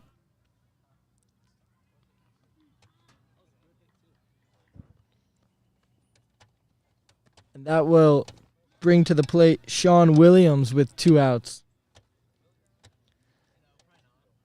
And all of a sudden, this game is only 2 runs of a deficit for the Cougars after going down 10-0 really early on in the first inning. There goes Matt Bean from first. The throw. Flyshower had no chance at a throw there as the ball got past him.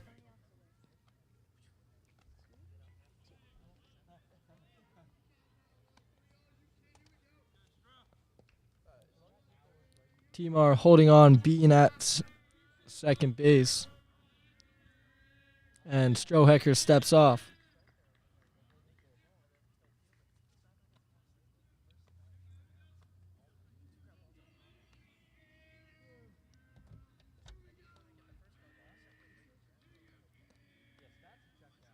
And the pitch from Strohecker. Taken low for a ball.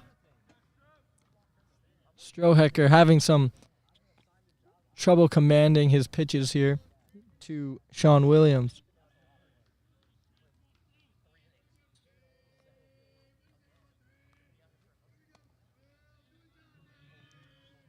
And the pitch in there for a called strike. And the count runs 2-1.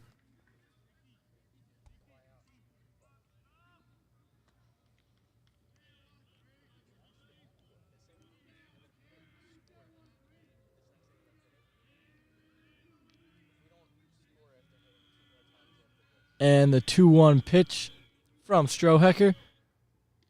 High for ball 3.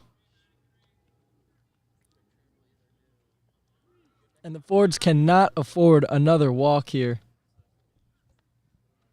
Yeah, it would put two men on, and having one in scoring position is already bad enough.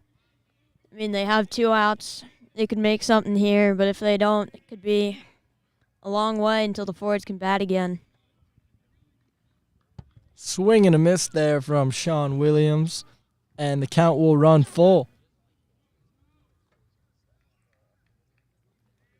So in this fifth inning with two outs,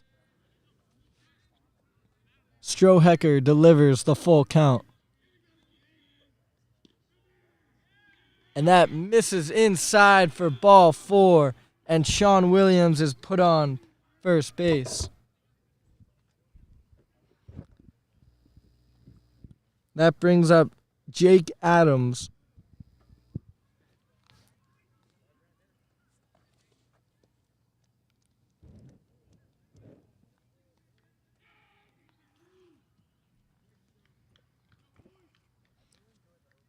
Adams with a chance to tie this game. From all the way down 10-0 to this point, this would be an incredible comeback from the Cougars. And that one's low for a ball.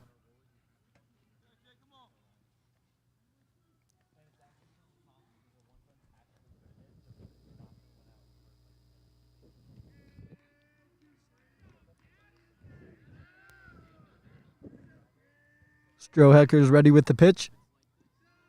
And he fires low for ball 2.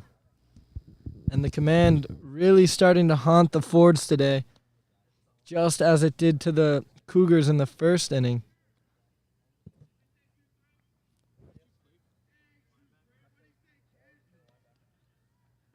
And the 2-0 in there for a called strike.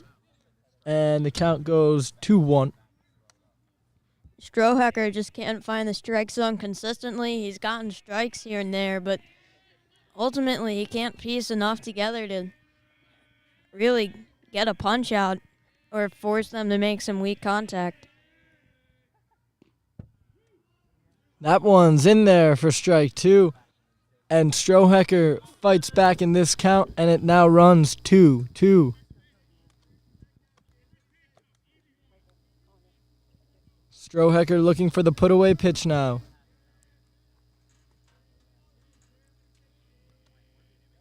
The 2-2's delivered. Swung on and popped up right off the top of the cage, and the count stays 2-2.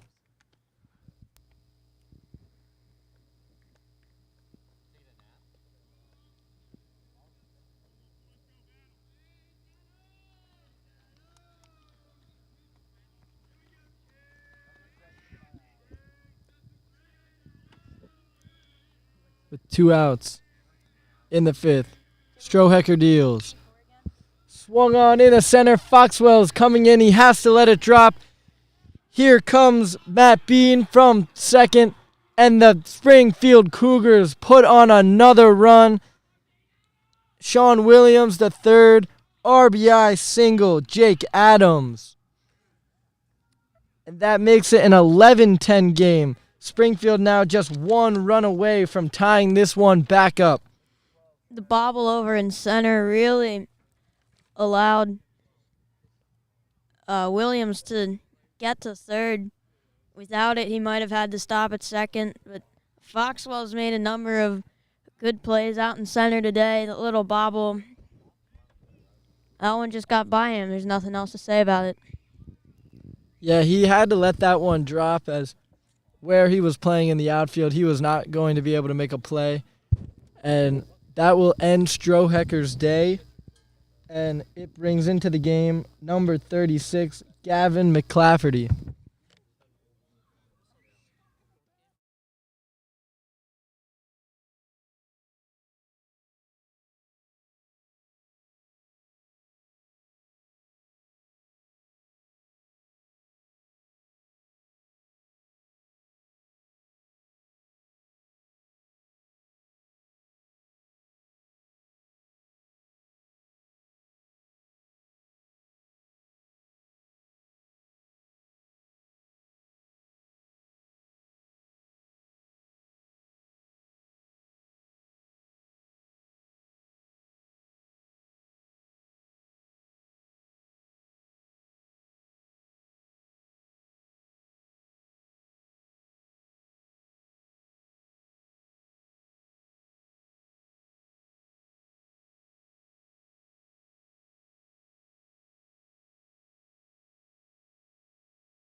And the first pitch here from Gavin McClafferty is hit. Foxwell going back. He is there, and Foxwell makes the catch, and the side is retired. So Gavin McClafferty comes in this game, and first pitch gets a fly out to center field, but not before Springfield strikes again and cuts this to just a one-run game as we head to the bottom of the fifth. Haverford 12, Springfield 11.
And we are back in this one. Bottom of the fifth now for the Fords. Batting is James Pantano. He takes one in there for strike one.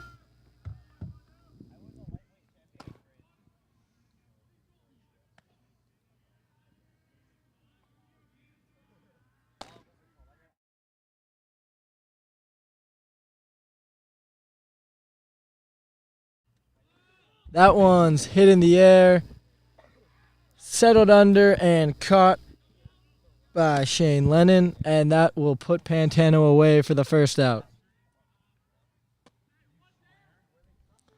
So the Fords offense has been pretty stagnant over the last couple of innings after that explosion of offense in the first, partly due to the 6 walks. The command for Springfield has definitely gotten exponentially better. As now the command is picking up a lot of more strikes. Less just badly missed pitches. Getting the Fords to have to swing more. And the 1-0 to Bobert is high for ball 2. And Trude starts off his second batter with 2 straight balls.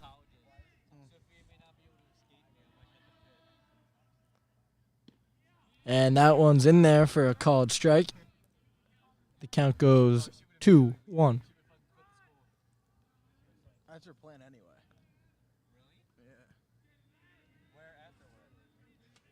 And the 2-1 from Trude. Swung on into the gap and cut off by center fielder Nick Corse. So that will only be a single, but Bobert gets the Fords offense going here in the bottom of the fifth with a 1-out single. And that brings Will Timar up to the plate. Big hit here, especially to get things going in the fifth. Build back the lead that's been cut to just 1.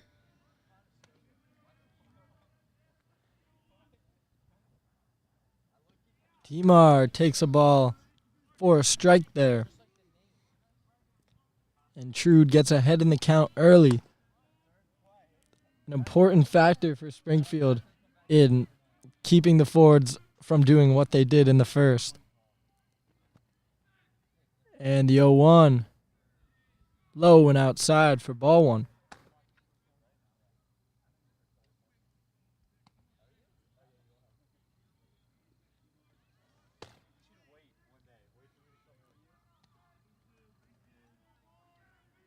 And Trude ready with the 1-1. Tipped by Timar for strike two.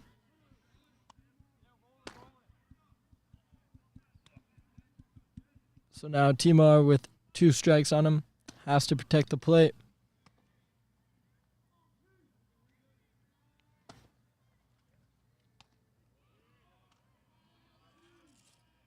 And the 1-2 to Timar.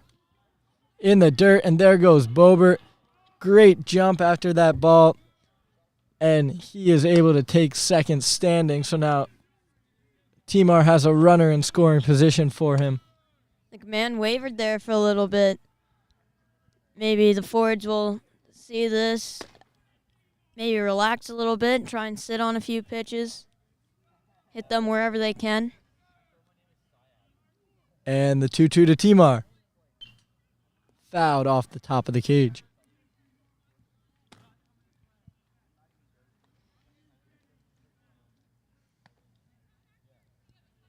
We haven't seen any home runs today, even though there's been over 10 runs scored by both teams. We almost saw one from Foxwell. Maybe we see one here. We almost saw 2 from Foxwell. Both of those pitches were smoked. And it hits him. Trude hits Timar on the 2-2 pitch, and that puts 2 runners on for the Fords with just 1 out here in the bottom of the 5th.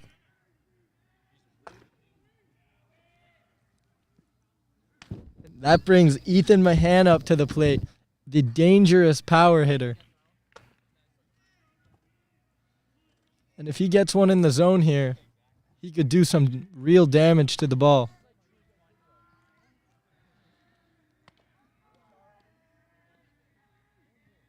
Trude's first pitch to Mahan, outside for ball one.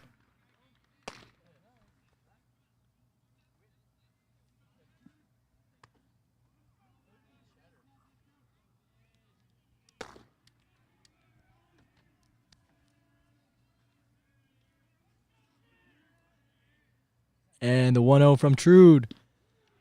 Missed it outside again for ball two. With the Fords still up by 1 here in this inning with 1 out, I think Mahan will be green lighted here on the 2-0 pitch. And if it gets to 3-0, I think they will let him swing. He takes one for strike one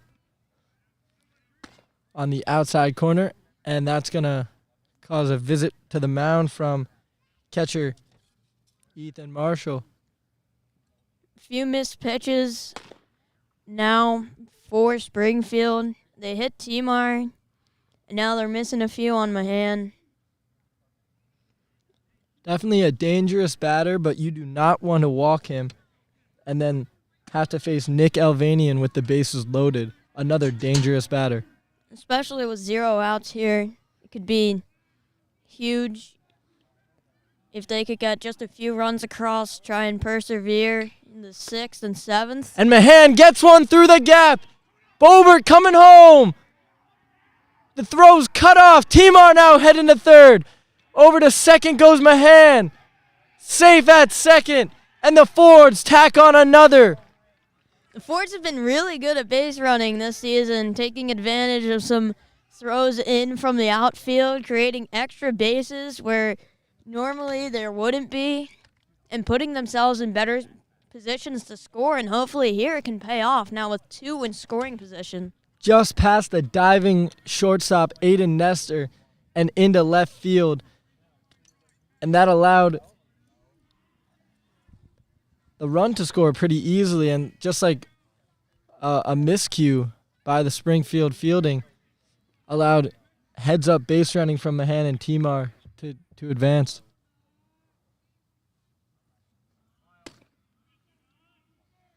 And Alvanian now looking to tack on 2 more. and get the Fords some more insurance. That one's hit into center. Drops for a hit. Here comes Mahan. The throw will get by.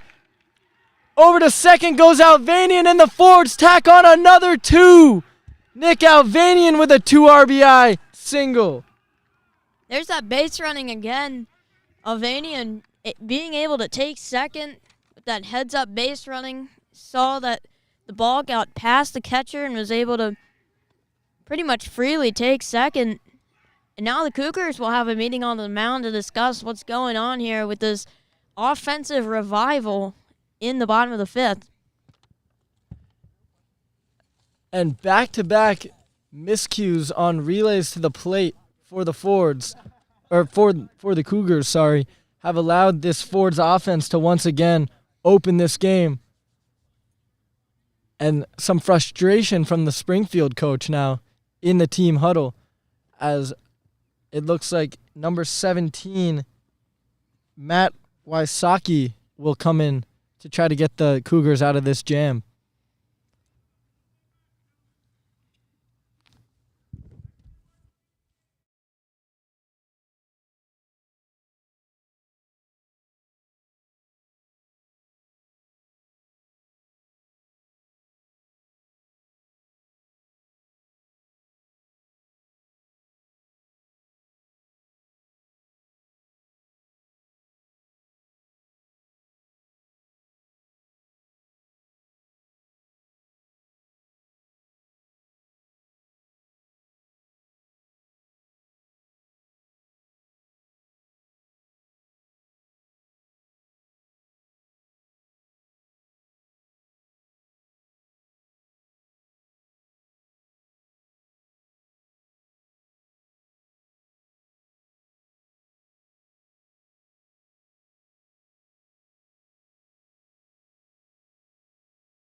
And we are back after Wysocki's warm-up. And coming to the plate now is Will Hoffman. The leader from like the 80s and 90s. And the pitch is low to Hoffman.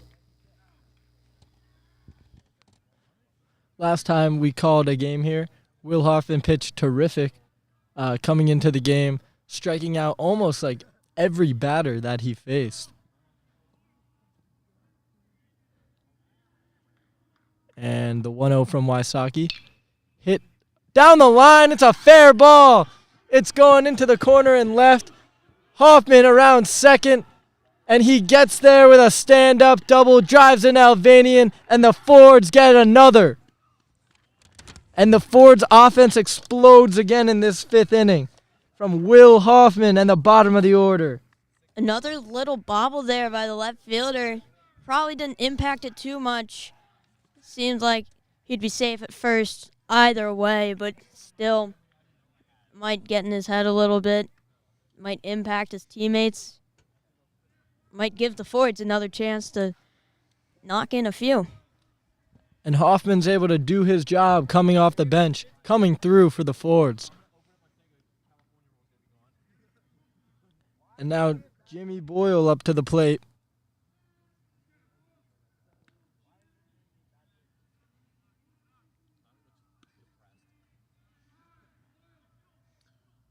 And the pitch. Boyle hits one. Slow roller on the ground. Caught by Wysocki and delivered to first for the second out of the inning. But that does advance Hoffman to third.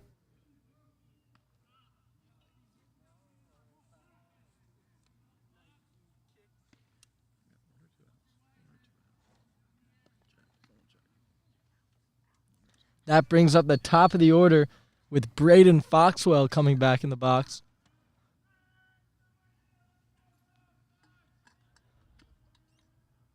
Foxwell looking to tack another insurance run on for the Fords, possibly straighten out the home run, the almost home run ball he had earlier.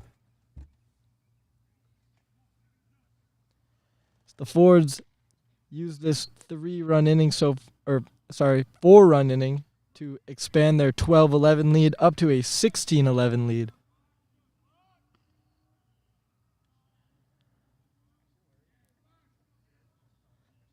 The pitch from Wysocki is low. Good job there by Marshall to keep that in front of him. Looks like he's a little shaken up after that, though.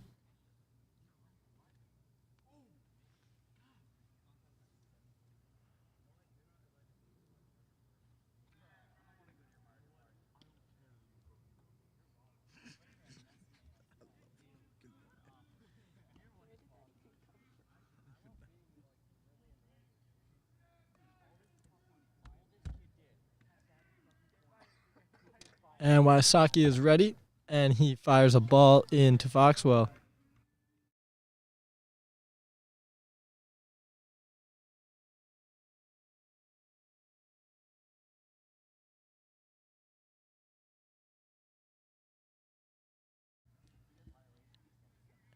And Wysocki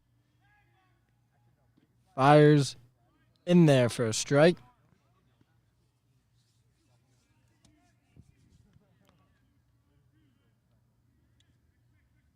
Foxwell now with 2 strikes on him.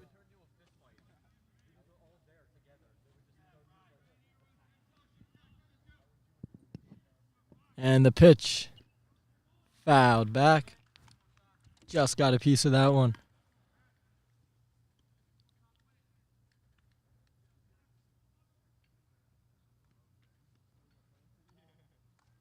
So we have seen a lot of runs in this one. Both teams with over 10 runs, and it is only the 5th inning. Still 2 more innings to play. Foxwell fouls one back again.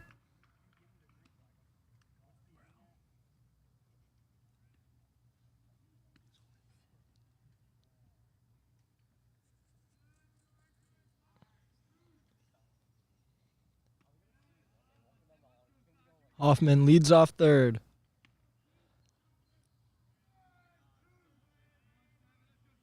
And the pitch. A towering fly ball. Back, left field, over the head of the left fielder, and through the fence. That will be a ground rule double for Braden Foxwell. And a shot to left that shocked left fielder, Vinny Valerio. He did not think it was going to go that far, and it continued to carry almost out of the park. Rocks the baby as he gets into second. Fords are fired up. Their offense and spirit has been rekindled in the 5th. And make that 17 runs for the Fords now. As Shane Durkin comes to the plate.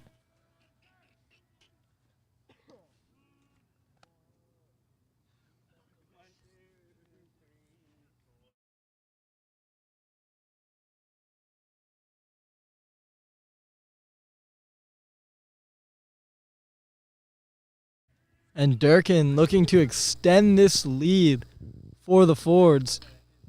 Swung on and foul. Great play by first baseman Jake Adams to get that ball, but it was just past the line foul.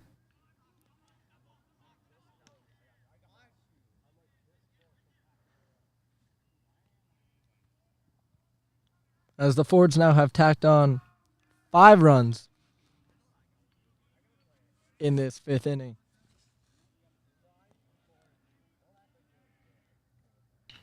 Durkin hammers a ball into center. It won't be deep enough. Course makes the catch and the side is retired. But not before the Fords get another 5 runs to extend their 1-run lead to a 6-run lead. 17-11, the Fords lead going into the 6th.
And we are back for this top of the 6th inning where Gavin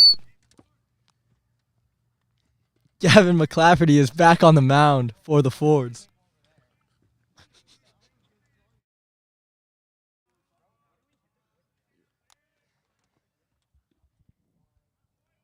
A little bit of control issue. Inside pitch, not looking great. Hopefully the Fords can hang on here to preserve the insurance that they got in the 5th.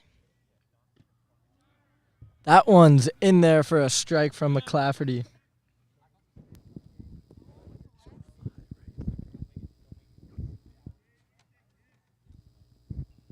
And the count runs 1-1.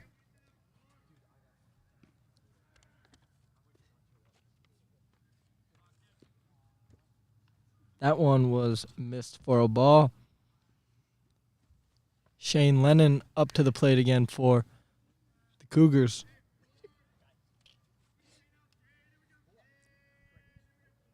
And the pitch from McClafferty swung on and missed. Strike 2.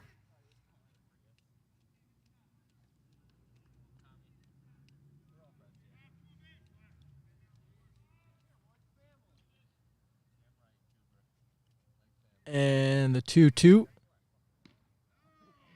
High for ball 3.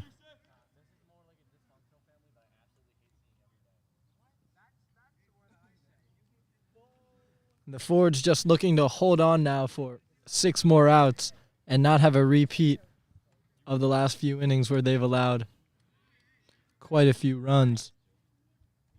Especially with multiple outs in the inning, they couldn't seem to close it out, and that would be really substantial if they could here.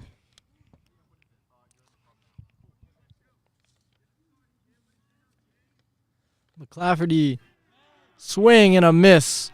Gets Shane Lennon on the full count pitch, and there's 1 out in the 6th inning.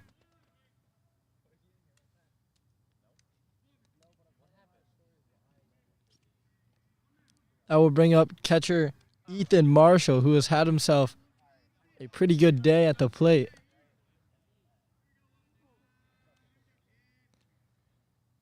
And the first pitch from McClafferty in there for a strike. And maybe that last inning from the Fords they've carried that momentum into the defensive side of things.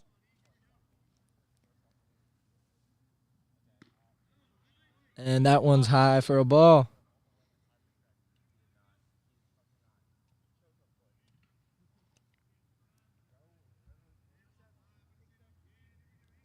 And the 1-1 swung on and missed from Marshall. And the count goes 1-2.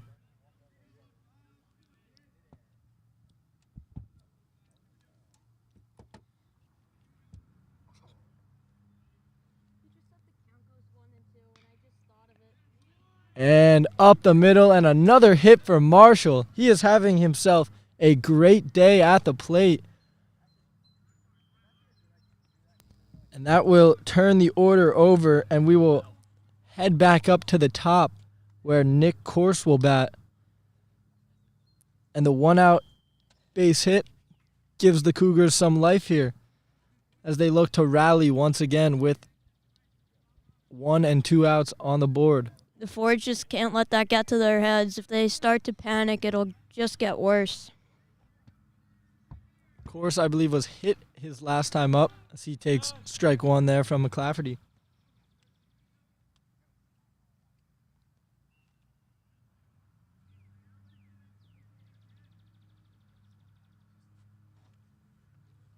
The 0-1 pitch. In there for strike 2. So McClafferty gets 2 early strikes in this count. And all of a sudden, Nick Corse has to protect the plate.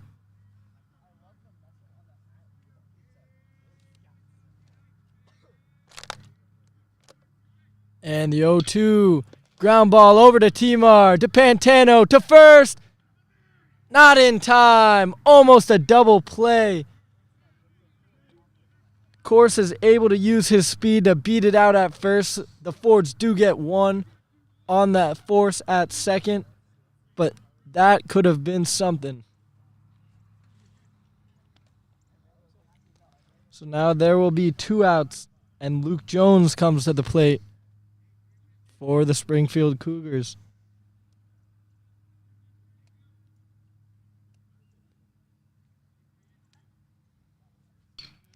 That one's on a line just past Timar and into left field. And Luke Jones finds himself with a 2-out single. And now Matt Bean comes up to the plate. And we may be seeing another 2-out rally from the Springfield Cougars, as we've already seen in this one. The heart of their order. The Fords just have to get out of this one safely, and they'll go into the top of the 7th with a pretty substantial lead, if not more than they already have. That one's fair down the line, and that will drop in for a base hit, and all the runners will be able to advance.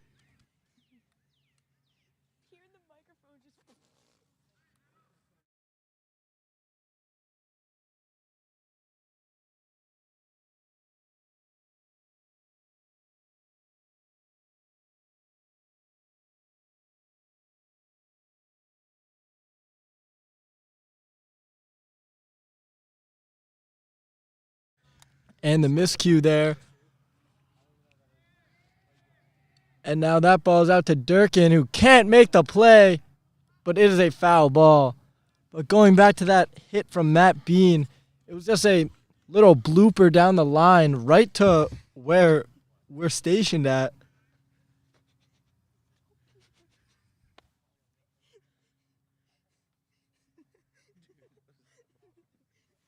And he was unable to make the play, and that allowed the runners to advance. But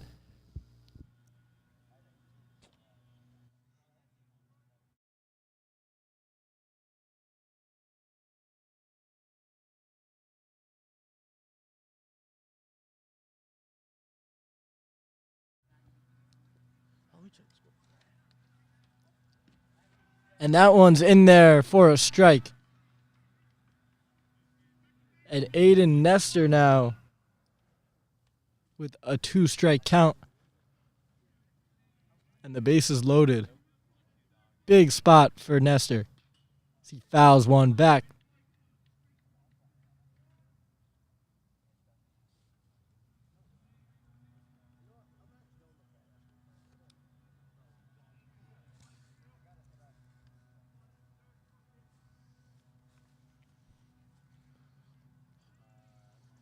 And the pitch from McClafferty. Swung on over to Timar, firing to first. Picked by Bobert, and the Fords are able to get out of the inning with just 1 run scored. So the blooper that was hit into left that Albanian just couldn't seem to find. Only allows 1 run to get through. And we will head to the bottom of the 6th. The Fords lead 17-12.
And we are back for the bottom of the 6th.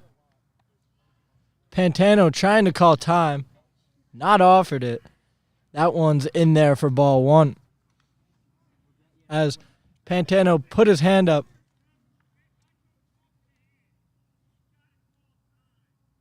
And the umpire having some words with the third base coach as Pantano looked to call time, but he's saying that he only will grant time if time is called, not through Pantano putting his hand up. And that one's in there for strike 2.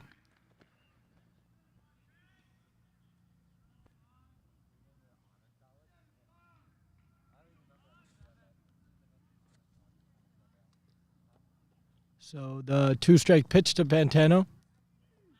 Called strike 3. Pantano jumped out of the way, thought it was outside, but he is called out, and that will be the first out of the inning.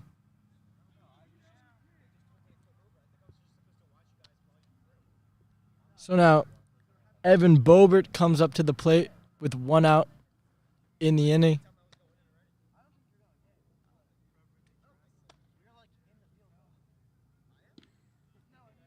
That one's in there for a strike.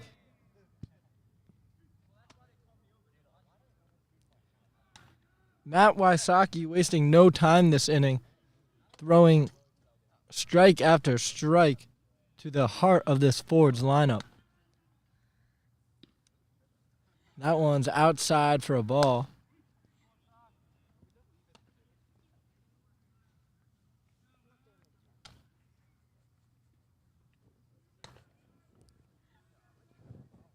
The Fords still with a 5-run lead, but any insurance would still be good to them as Bobert grounds one over to second base and is retired from second baseman Shane Lennon. So 2 quick outs here in the bottom of the 6th, and that brings Will Timar up to the plate.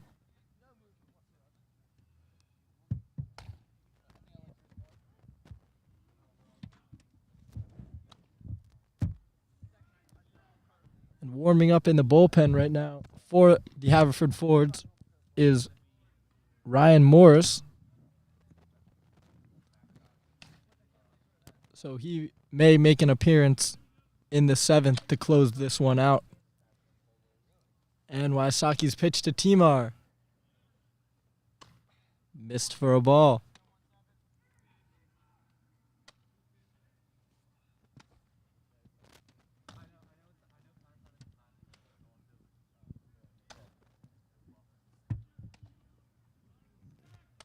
And the pitch to Timar.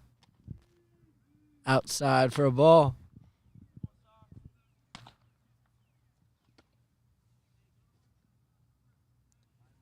And Wysocki looking to retire the Fords in order in this inning if he can get out Timar.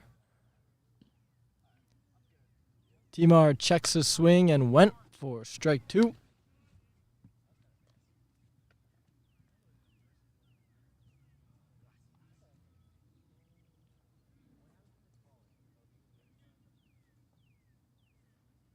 And the pitch into Timar. And a called strike 3. Matt Wysocki retires the Fords in order in the bottom of the 6th. So we now head to the top of the 7th. And the Fords looking to close this one out and secure the win against the Springfield Cougars. Checking into the game in left field for the Fords is going to be Robert Priestley. And still on the mound is Gavin McClafferty.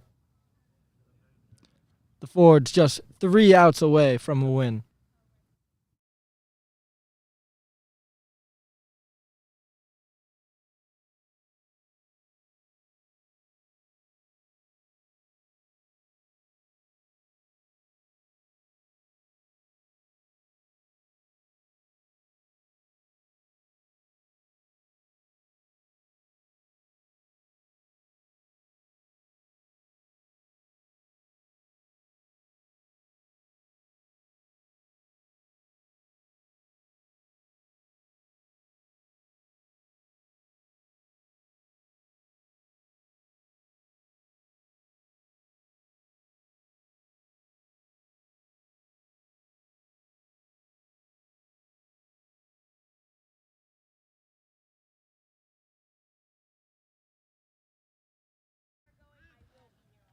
And the Fords just 3 outs away from victory.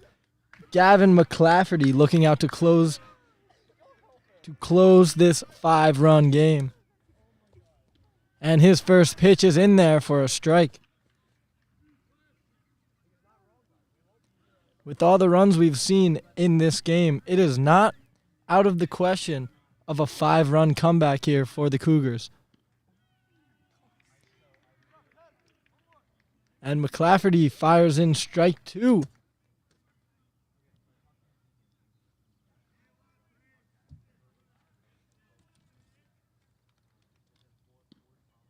That one misses. So Sean Williams with a 1-2 count, looking to get this rally started for the Cougars. And a called strike 3. Gavin McClafferty.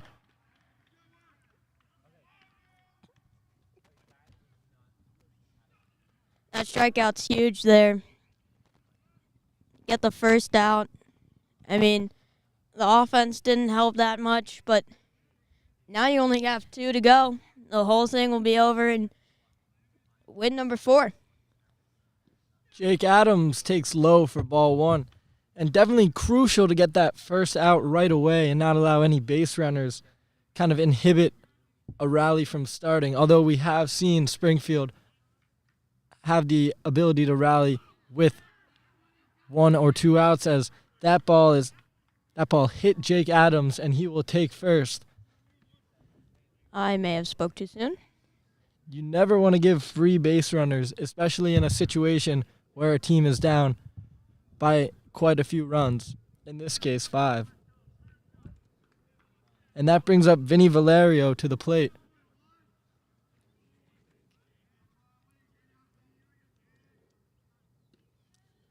And McClafferty's pitch is in there for strike 1. Ford's 1 ground ball away from the game being over.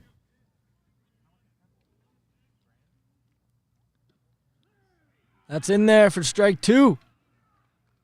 McClafferty gets ahead early in this one. Pretty solid command, other than obviously the hit batter, but he had the 1 strikeout and he's ahead in the count here. And the 0-2 fouled back.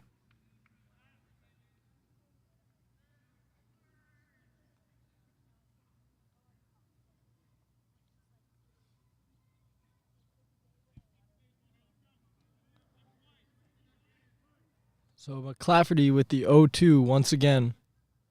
Fires in. Just misses outside. And the count goes 1-2. Vinny Valerio looking to keep this rally alive for the Springfield Cougars. Gavin McClafferty with other ideas. And the 1-2. Fouled back.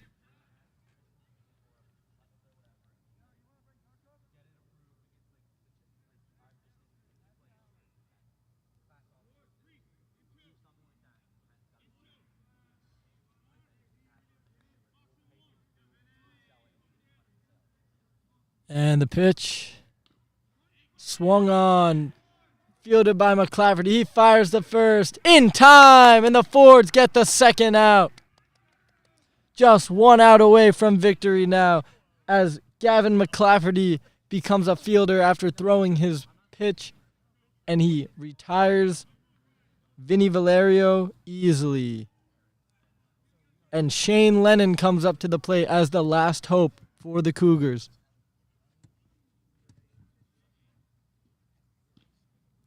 And McClafferty's first pitch is high for ball 1.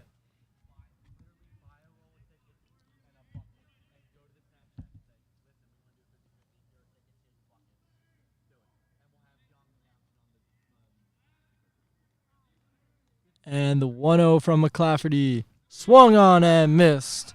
1-1. This is really big. They could show how much they've improved by beating last year's total wins with one more pitch. McClafferty's ready. He fires. Swung on into center field. Foxwell settling under it and makes the catch. And the Fords win 17-12. Haverford beats Springfield. After a big offensive explosion from both sides, Haverford comes out on top, getting more runs in this one. Gavin McClafferty is able to come into this game and seal the deal, and the Fords get their 4th win of the season. What a game, what a win, what an experience. As we saw a few foul balls come right near us, one almost hitting us, a few over our head. What a game. Thank you for joining us today. I'm Jack Schreiner, joined alongside Jack Keaveney. This has been Haverford Sports Media. And as always, roll Fords.